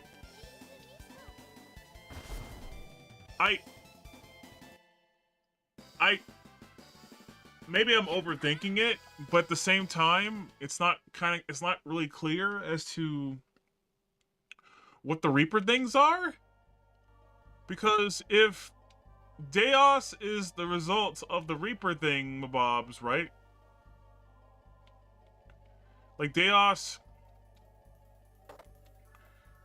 is the cause of the Reaper things. And he set them out on people to perform specific actions. Then that means Deus would know the purpose of what people who are under his control would do, right? Like, he would give them the command, hey, do this. Because obviously, the Reaper shit was done because, like, to the Mars guy to revive Deus. But Deus didn't know about that. So this makes me wonder, is Deus the one who's actually sending out the Reapers? Or maybe there's another minion of Deus that is doing the Reaper shit that works for Deus that wants his master back or some shit. That would make sense, actually. Versus Deus himself being the one who's doing the the Reaper shit. And it's probably a character we don't even know about yet.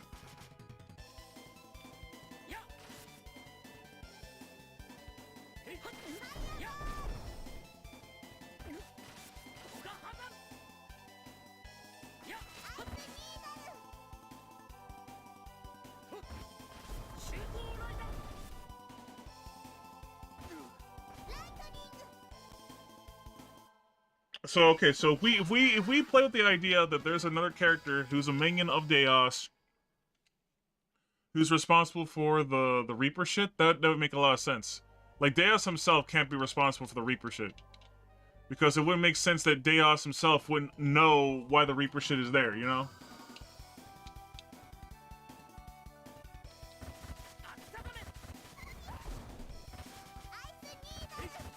Now, anyway, besides that shit, right? Besides that shit, there's also... Actually, no, I think I solved my main conundrum about Deos. Which is there has to be another character doing the Reaper shit.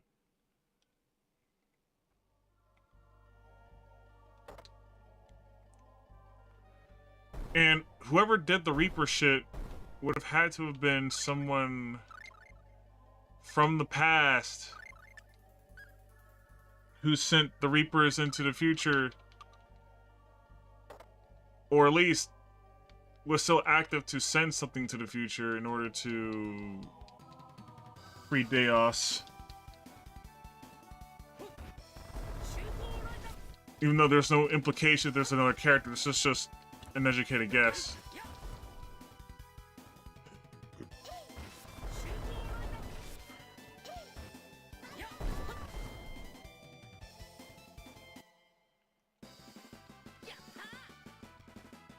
Oh my god. So Demeter, right? Oh, these chests. A halberd and a grimoire. Who do I get to appraise these mystical, these mystery items? Or do I need an item for that? To appraise the items?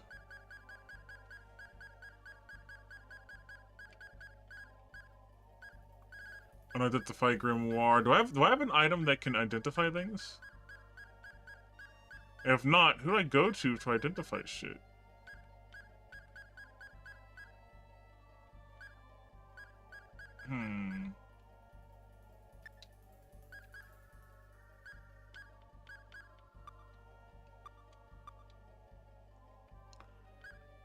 Whatever. Let's equip good weapons on the people.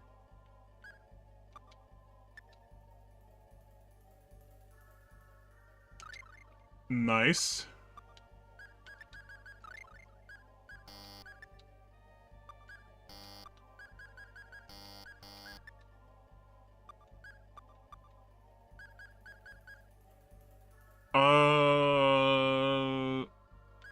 That's it. Also, why is there a big fuck-off mirror in Demeter's dungeon? I need to stop asking these questions and just play the fucking game. Let me just stop. There's no plot holes here. The plot holes were a figment of my imagination. The game's fine. Hell, I probably just thought of a scenario. I probably just figured out, like, why things are the way they are. There's probably another character involved. Which would make sense. Even if that has not been confirmed for me.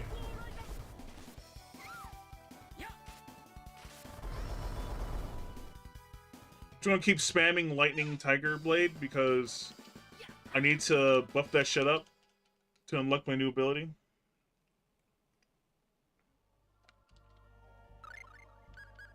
Speaking of which, Lightning Tiger Thrust needs Oh, I need a lot more lightning tiger blades than what I got.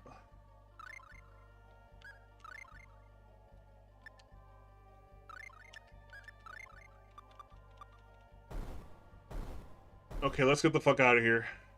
I wish I had an escape spell or something. Actually, do I have an escape spell? I do not. I do not have an escape spell. I legit have to leave on my own. Well, I'm glad I came here for the good weapons.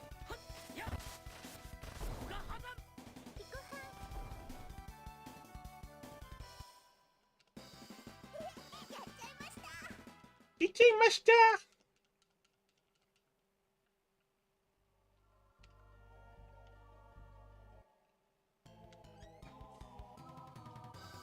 Ba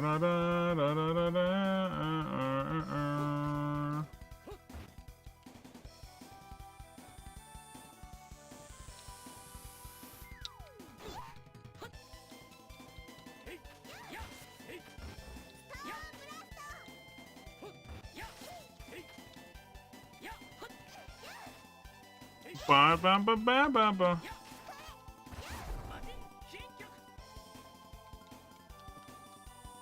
Hold on, chat.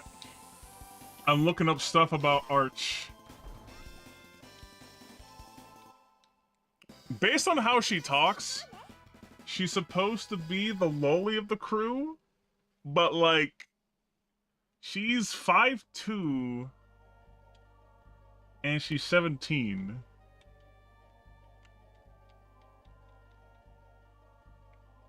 It's barely lolly at all. Not that the age matters.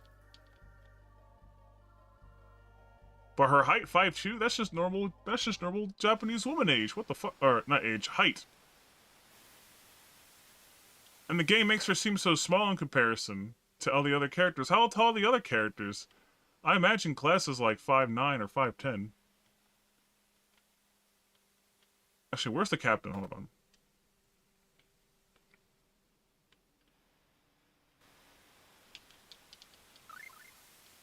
Hoist the sails. Okay, what about the other characters? Tales of Phantasia.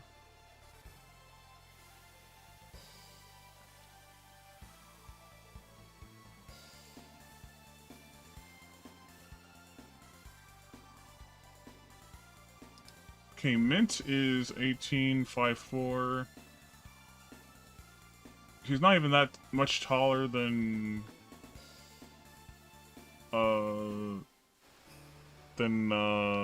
Arch. What about Kless? Let me see Kless. How tall is our boy Kless? Kless gotta be 5'9" or some shit.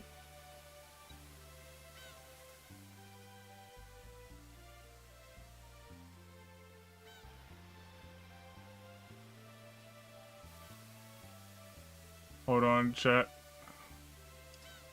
Cress Albane. He's 5'7"?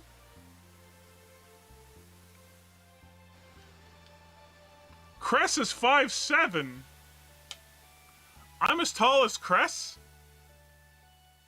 What the fuck?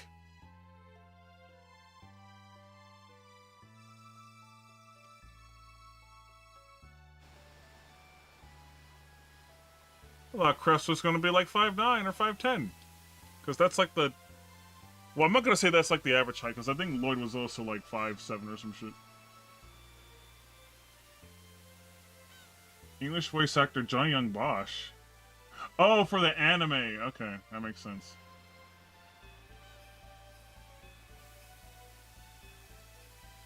What the hell is Narakiri Dungeon?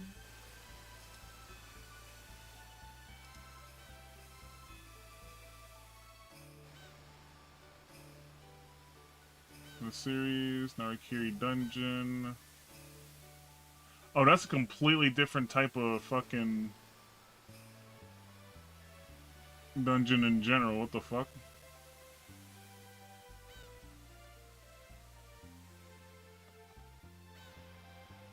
Okay, here are the characters. Hold on, chat. I'm curious about looking up character stuff right now.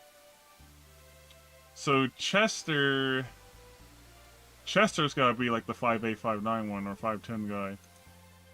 Then there's Klaus.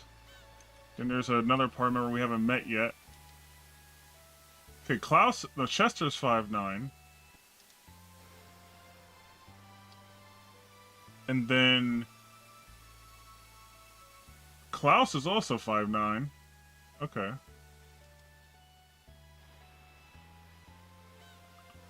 Okay, so I think, yeah, Daimao, if you're still in the chat, you told me about this one character who's a ninja girl. She is...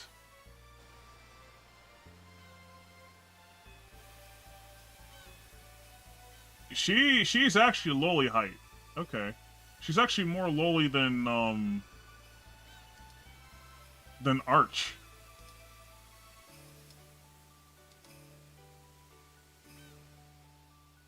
Interesting.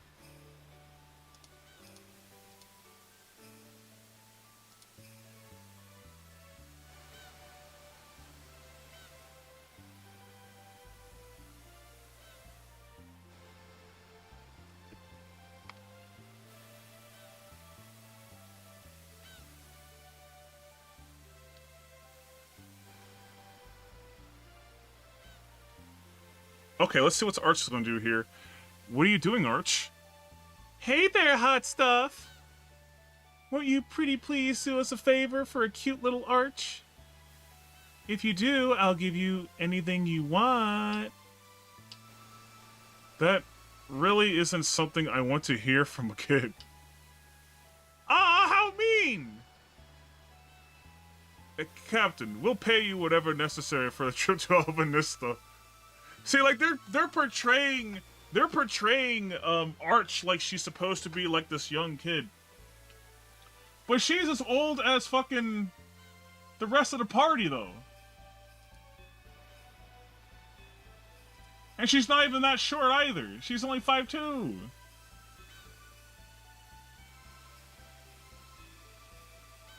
This game is trying to lead me astray. They're joking. Hey, Captain, we'll pay for whatever necessary for a trip to Venista. Fine, fine. Arch has earned the title Femme Fatale Failure. Let's go. God damn it. One-way fare, including shipping, food, and insurance, is 170 gold per person. Oh my god. That's funny. She failed in seduction. No, she's a girl fail, chat. Okay, let's see here.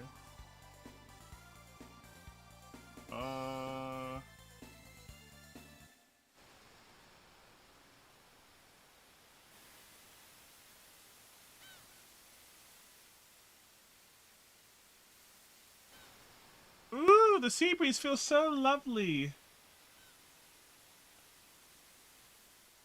Doesn't it?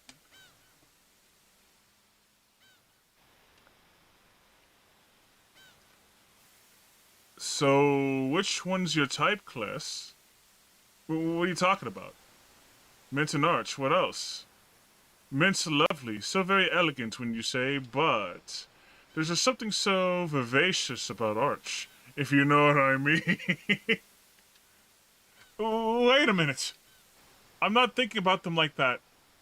Oh, really? Well, if it was my choice, I'd be all over... Clarth, I can't believe you! You already have Merald, don't you?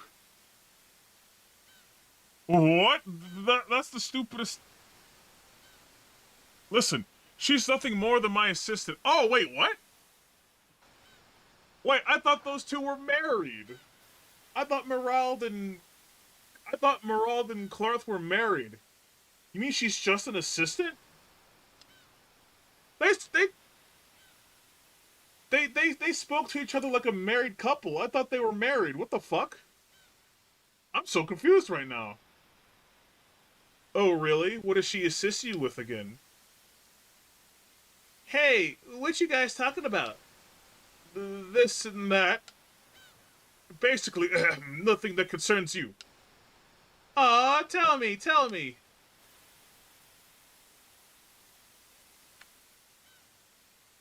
Hey, are you guys, by chance, adventurers? Something like that. How about you? It's just a poor wandering swordsman. Mayor's the name.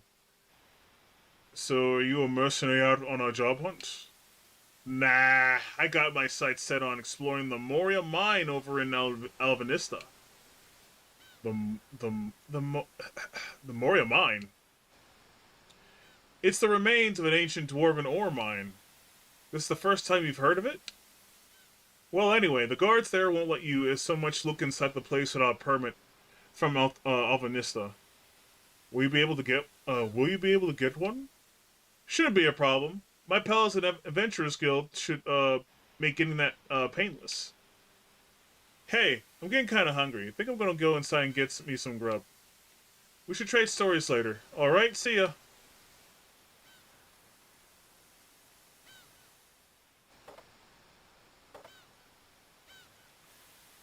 Come to think of it, my tummy's growling like a lion. Hmm. Well, it's about dinner time anyway. Let's grab a bite for ourselves.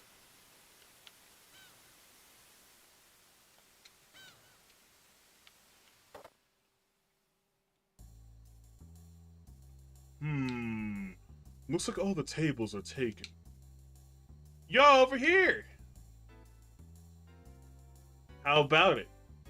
Why don't you join me? Got enough seats for the lot of you, too. Don't think we have any other choice.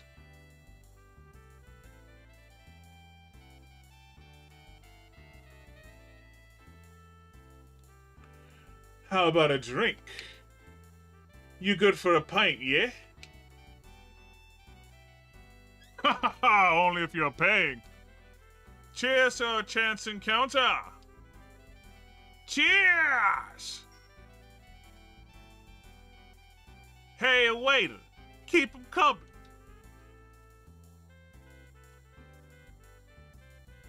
One hour later,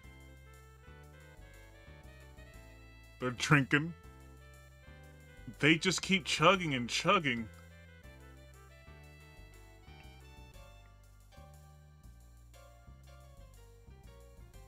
Two hours later. Hey, Arch, are you still with us? She's drinking a lot too, what the fuck? But she's not, like, drunk like them, what the fuck? 3 hours later. And then we finally found that elusive chest. It turned out the damn thing wasn't just empty. It had no bottom to begin with. Oh man, that's just priceless. They were having a good time, chat. Ha! Gotta say, I like you, brother, so I'll tell you. Yeah? Just between us, you know? Who was it? Come on, you can tell your pal Clark. Sorry, you can tell your pal Clark. Not going to Moria. Say what? Ooh. Don't do that, class. Wait, what? Wait, what? Don't do what, class? What? No touching allowed. Oh my. Yeah, so I got this, contact in the Adventurers Guild. And I got some info I can sell for a fat sack of gold. Like a top secret stuff, you know? Hey, don't tease me, bro. This gonna blow your mind. Avanissa seems alright on the surface, you know? But the thing is, Deus has been, influencing stuff behind the scenes, and the place is just about under his thumb. What? How's that? Listen, my man. The prince, what's his name? Laird? Yeah, the only heir, right? I just got some proof that he's been controlled by one of the monsters that's working for Deus. I mean, why do you think Ebenezer won't lift a finger against him? They're just as powerful as Midgar, ain't they? I'm telling you, making perfect sense, don't you think? That's so unbelievable. Come on. Hands off. Hands off already. Anyway, you gotta keep that to yourself, eh, brother? Woo, I'm smashed. Gotta find a place to crash that ain't the floor. You do that.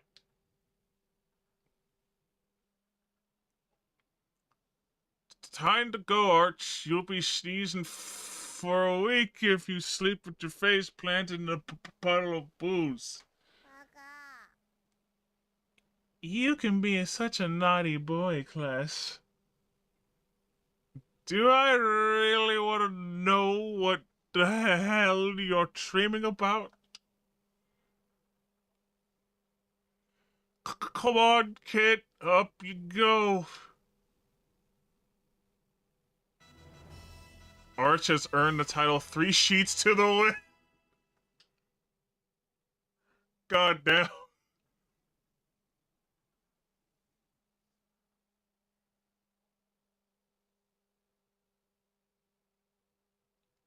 Look, Arch. A real bet.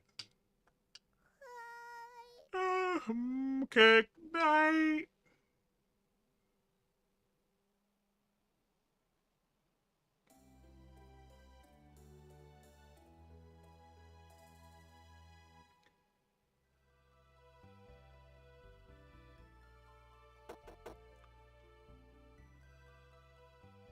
And we're back and not drunk anymore. Oh, good morning, Mayor. Can I help you? Class, look out! Sorry, Class, look out! Clarth, what did you... Come on, Clef. Outside! I think he's being controlled. Clarth, are you okay? Head's pounding, hangover of my life. Get better, Clarth. I'll handle this.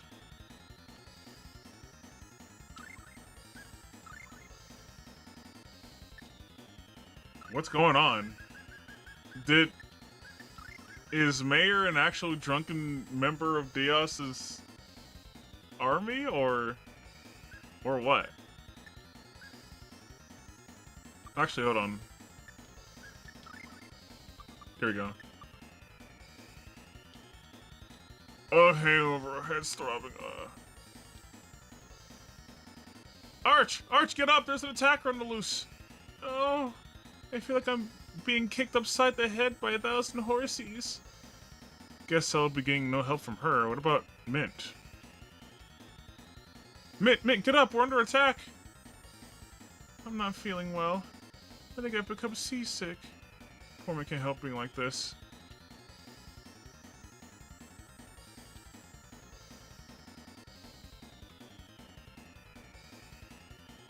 Wait, what? Wait, what? Wait, what? Wait, what? Wait. Huh? What the fuck? You! For the love of that's all that's holy, don't do something about that berserker. He's your friend, right? If you don't calm him down, we'll be all swimming with the fishes in no time. Hey, I'm scared, mommy. What's he doing? What the hell's up with this guy? What's he doing? What's he doing, though?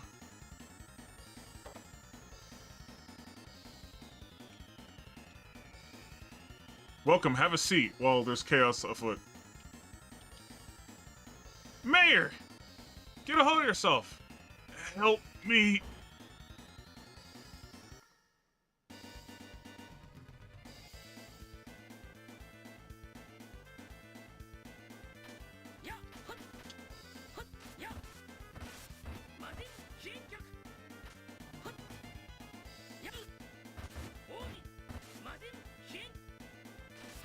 Lightning Tiger Bite! Lightning Tiger Bite! Lightning Tiger Bite! Lightning Tiger Bite! Lightning Tiger Bite! Lightning Tiger Bite! Lightning Tiger Bite! Lightning Tiger Blade! Lightning Tiger Blade!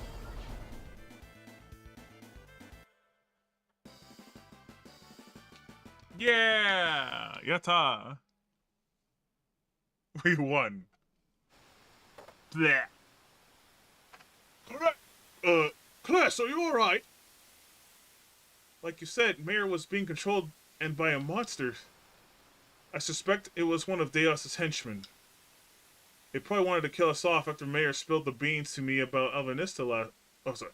It probably wanted to kill us off after Mayor spilled the beans to me about Alvanista last night. How's Mayor doing anyway?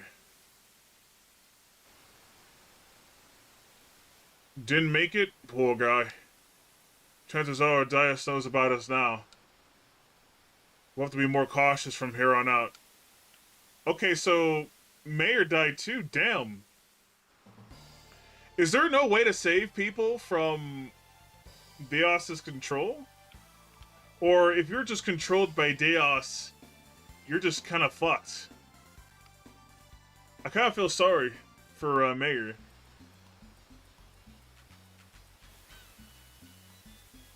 Thanks a lot for the ride, sir. Yeah, even with all the trouble along the way, this does a lot us good, Captain. Don't mention it. With you guys on the board, it was nothing at all. People who got to watch out for one another, I say. A sentiment everyone in the world over should have drilled into their heads for sure. Heh, well, take care of yourselves. You too, Captain! I would also like to express my gratitude. Well, we got no time to waste. Let's hurry to the castle. I think it's gonna go from bad to worse if we don't save the prince as soon as possible. Hold your horses. I've been thinking pretty hard about that. Rushing into a heavily guarded castle without a plan would be reckless. Let's head over to the inn and put one together.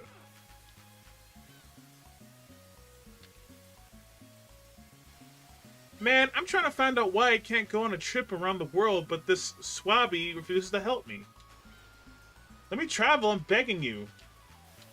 Oh, this guy's completely oblivious to the state of the world right now. How many times do I have to tell you? We can't go anywhere.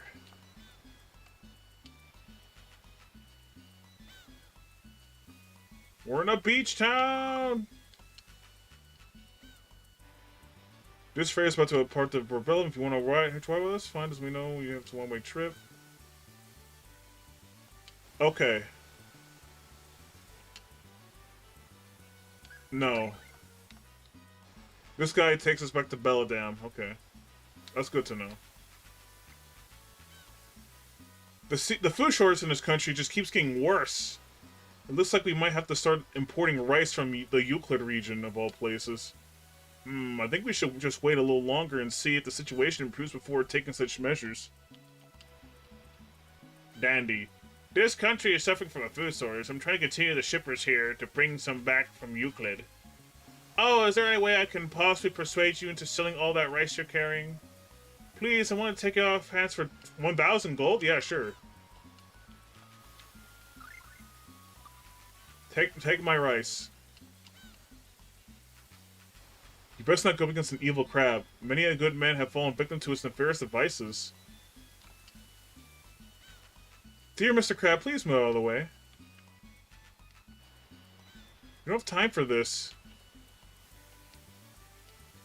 Why are you doing this? What did we ever do to you? If only you were a little larger, I would flip you on your back. Then I'd find your weak point and strike it for massive damage. It'd be just like the ninja battles in the ancient history books I've read. What? This is just like one of my Japanese animes, except in the ancient scroll. You're not even listening to me, are you? Fine, I'll just leave. See how you like that.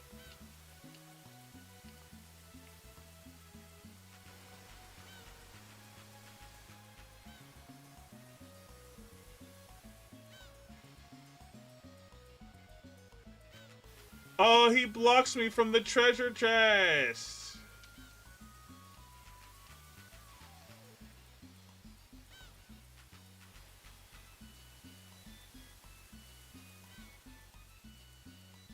How big is this crap supposed to be?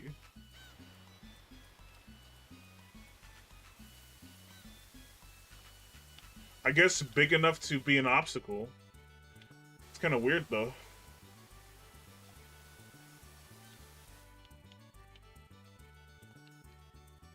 Welcome to Albanista. Many elves have important jobs here. This place is a sort of a haven for them, since it seems so difficult for them to find work in other countries.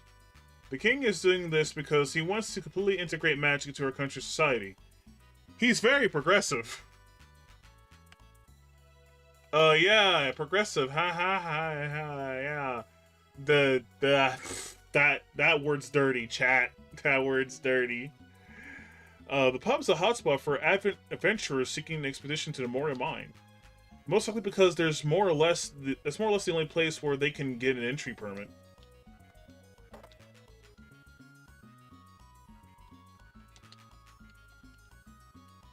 And the hero's trusty mage sidekick. Let us go, my hero. We'll show those monsters.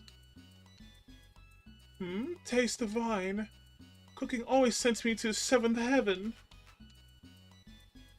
It was my dream that my family of four live happily after.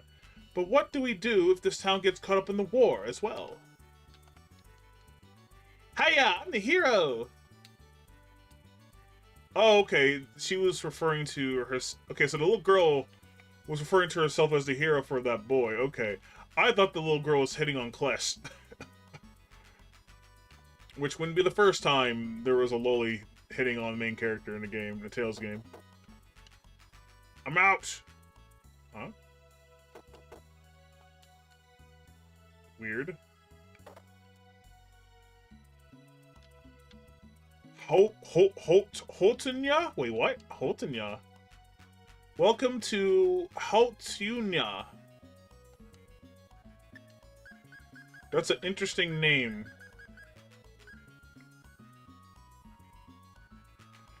Oh, fuck. I forgot we had rune bottles. Let me actually use those.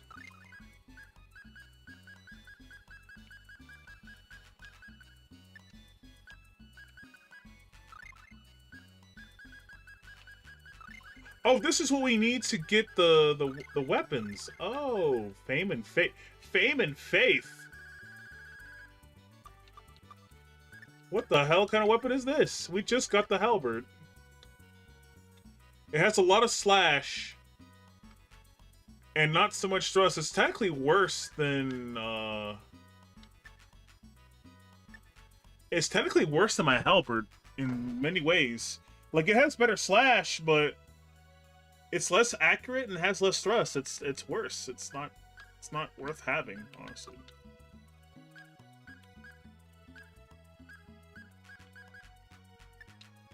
This rod here is definitely not as good as her gym rod. But we got some better books and... Flimsy and unsuitable for a naughty magazine. Highly accurate, but very weak item. That's funny. A grimoire partially inked in blood. Unfortunately, the Liber Ivanis is better than my naughty magazine. Sad. I want to beat people up with my naughty magazine. No. Why couldn't it be better?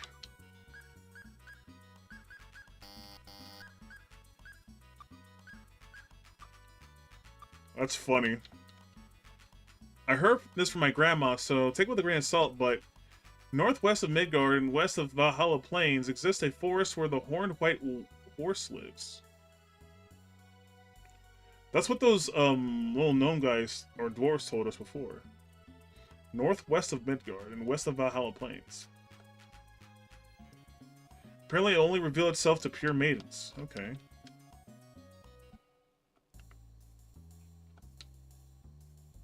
Blech!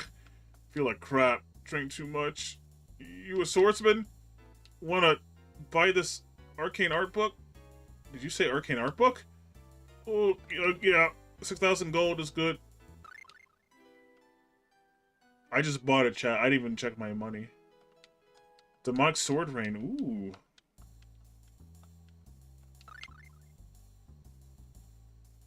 Okay, we have a lot of money, actually. I guess a permit for entering the Moria mine costs pretty penny. Unless you have connections, that is. You can't enter the Moria mine without a permit issued by the kingdom. You can only apply for one right here at the guild, but they don't hand those things out like candy. The background check is very strict and thorough. I'm still waiting for them to finish mine. Some people believe that there's a great treasure yet to be unearthed from the Moria mine. You know the Moria mine? It once belonged to the now extinct dwarven race. Sakuraba. My rhythm's even better when I'm tipsy. By the way, do you want to buy the secret word? It'll be 1,000 gold. Sure. It's Yomi. I heard from an explorer. He said there's some cave entrance that you can open just by saying those letters in that order.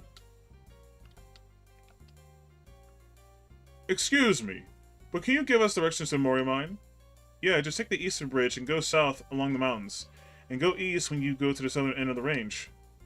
When you reach the port of to Freyland, turn north and you'll go straight there. Okay.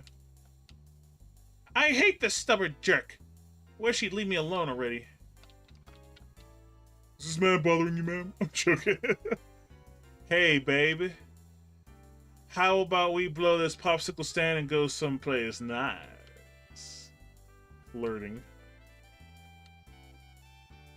This isn't a place for kids like you. Beat it! Shit. What if I play the piano? I can't play the piano. This sucks.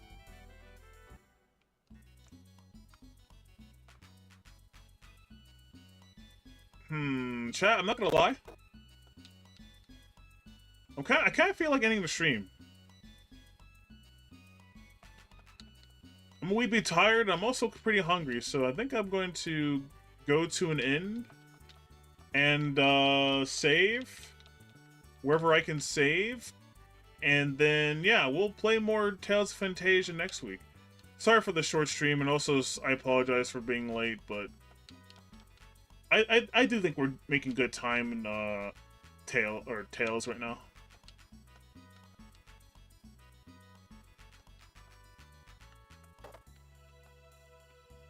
Let's explore the rest of the town and then end the stream.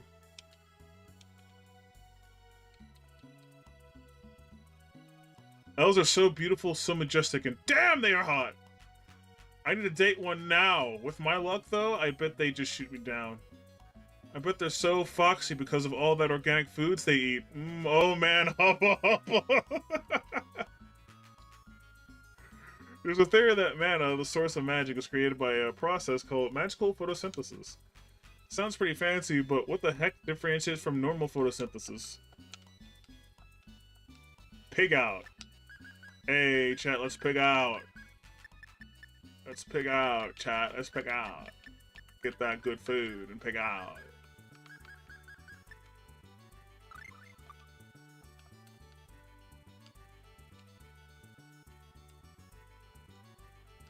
And here's a Wonder Chef.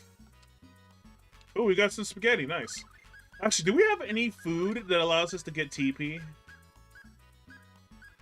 Or is it literally all HP? And, like, no TP? Because that is annoying.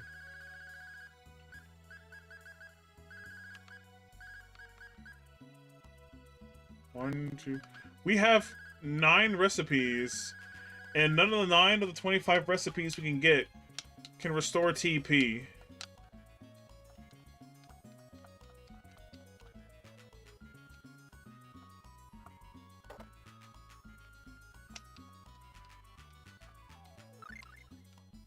Okay, time to sleep at the inn. I've been thinking. If we are to believe that Deos is indeed influencing the ruling family, we'll need to be extremely careful about our next move. Even if we're just gathering information on magic, we'll draw attention to ourselves. If Deos learned of our purpose, we suggest we do, then clearly we need to release the prince from Deos' influence by finding and defeating the responsible henchmen. So we're going to invade the castle? Precisely. Of course, we still need to find a way in first.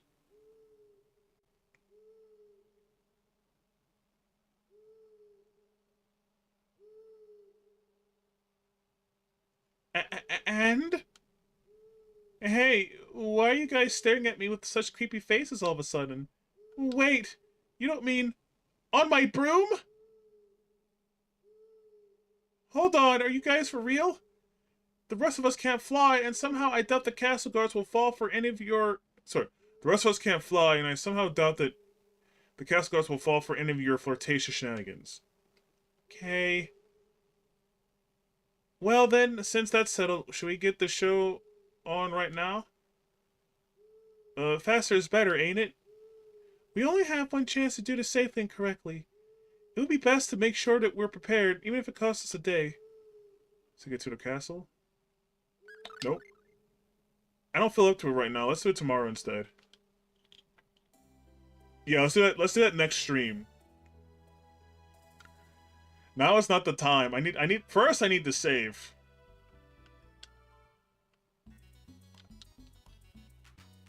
Oh shit. Magic courage looks this guy got it all, but he hasn't seemed to... Okay, whatever.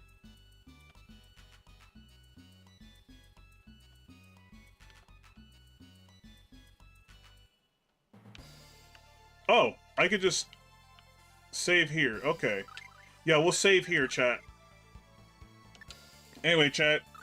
Thank you all for showing up for today's stream, and I hope to see you all, Tuesday, as we'll be discussing a lot of things next week. Because, as I promised, I'll be providing you guys, like 3 Dingus discussions. So, you know what? I'm going to take this time to actually prepare myself, because I do want to plan it out. I mean, I always plan it out, but you know what I mean. I have a vague understanding of what I want to talk about, because there's the whole Selene thing. I'm going to touch upon that real quick, because that's technically old news by this point. But mostly just going to talk about my hatred for people simping for corporations. I'm also going to talk about probably some other stuff that I find on Twitter. I'll let you guys know by next week what I'm going to talk about. I do want to get better at, you know, actually giving you guys a heads up about what the topics are going to be for the Dingus discussions. I'm also going to be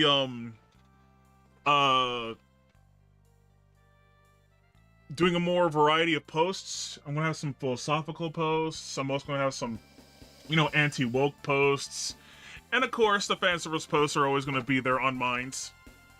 But I want to plan out my posts more on Minds and see if I can maximize, you know, what I think is the Strix am about. Oh yeah, and indie games as well. Obviously, we gotta support our indies. I'm gonna definitely talk about indies on my Minds account as well. Probably one at a time, because I thought about like doing like a whole burst of like, oh, here's a bunch of indies right here and there. It's like, no, that's not gonna work, because I don't discover indies like that. I discover them sporadically on Twitter, and I think I should really kind of replicate that, you know. But I'll find my way how to do Minds posting or maximize my social media at some point. Don't worry about it, chat. I'll figure it out, and then you'll get the good content. But anyway, chat, it's time to say goodbye. I hope you have yourselves a nice weekend. Thanks to Strix, signing off. Tally hoo, chat!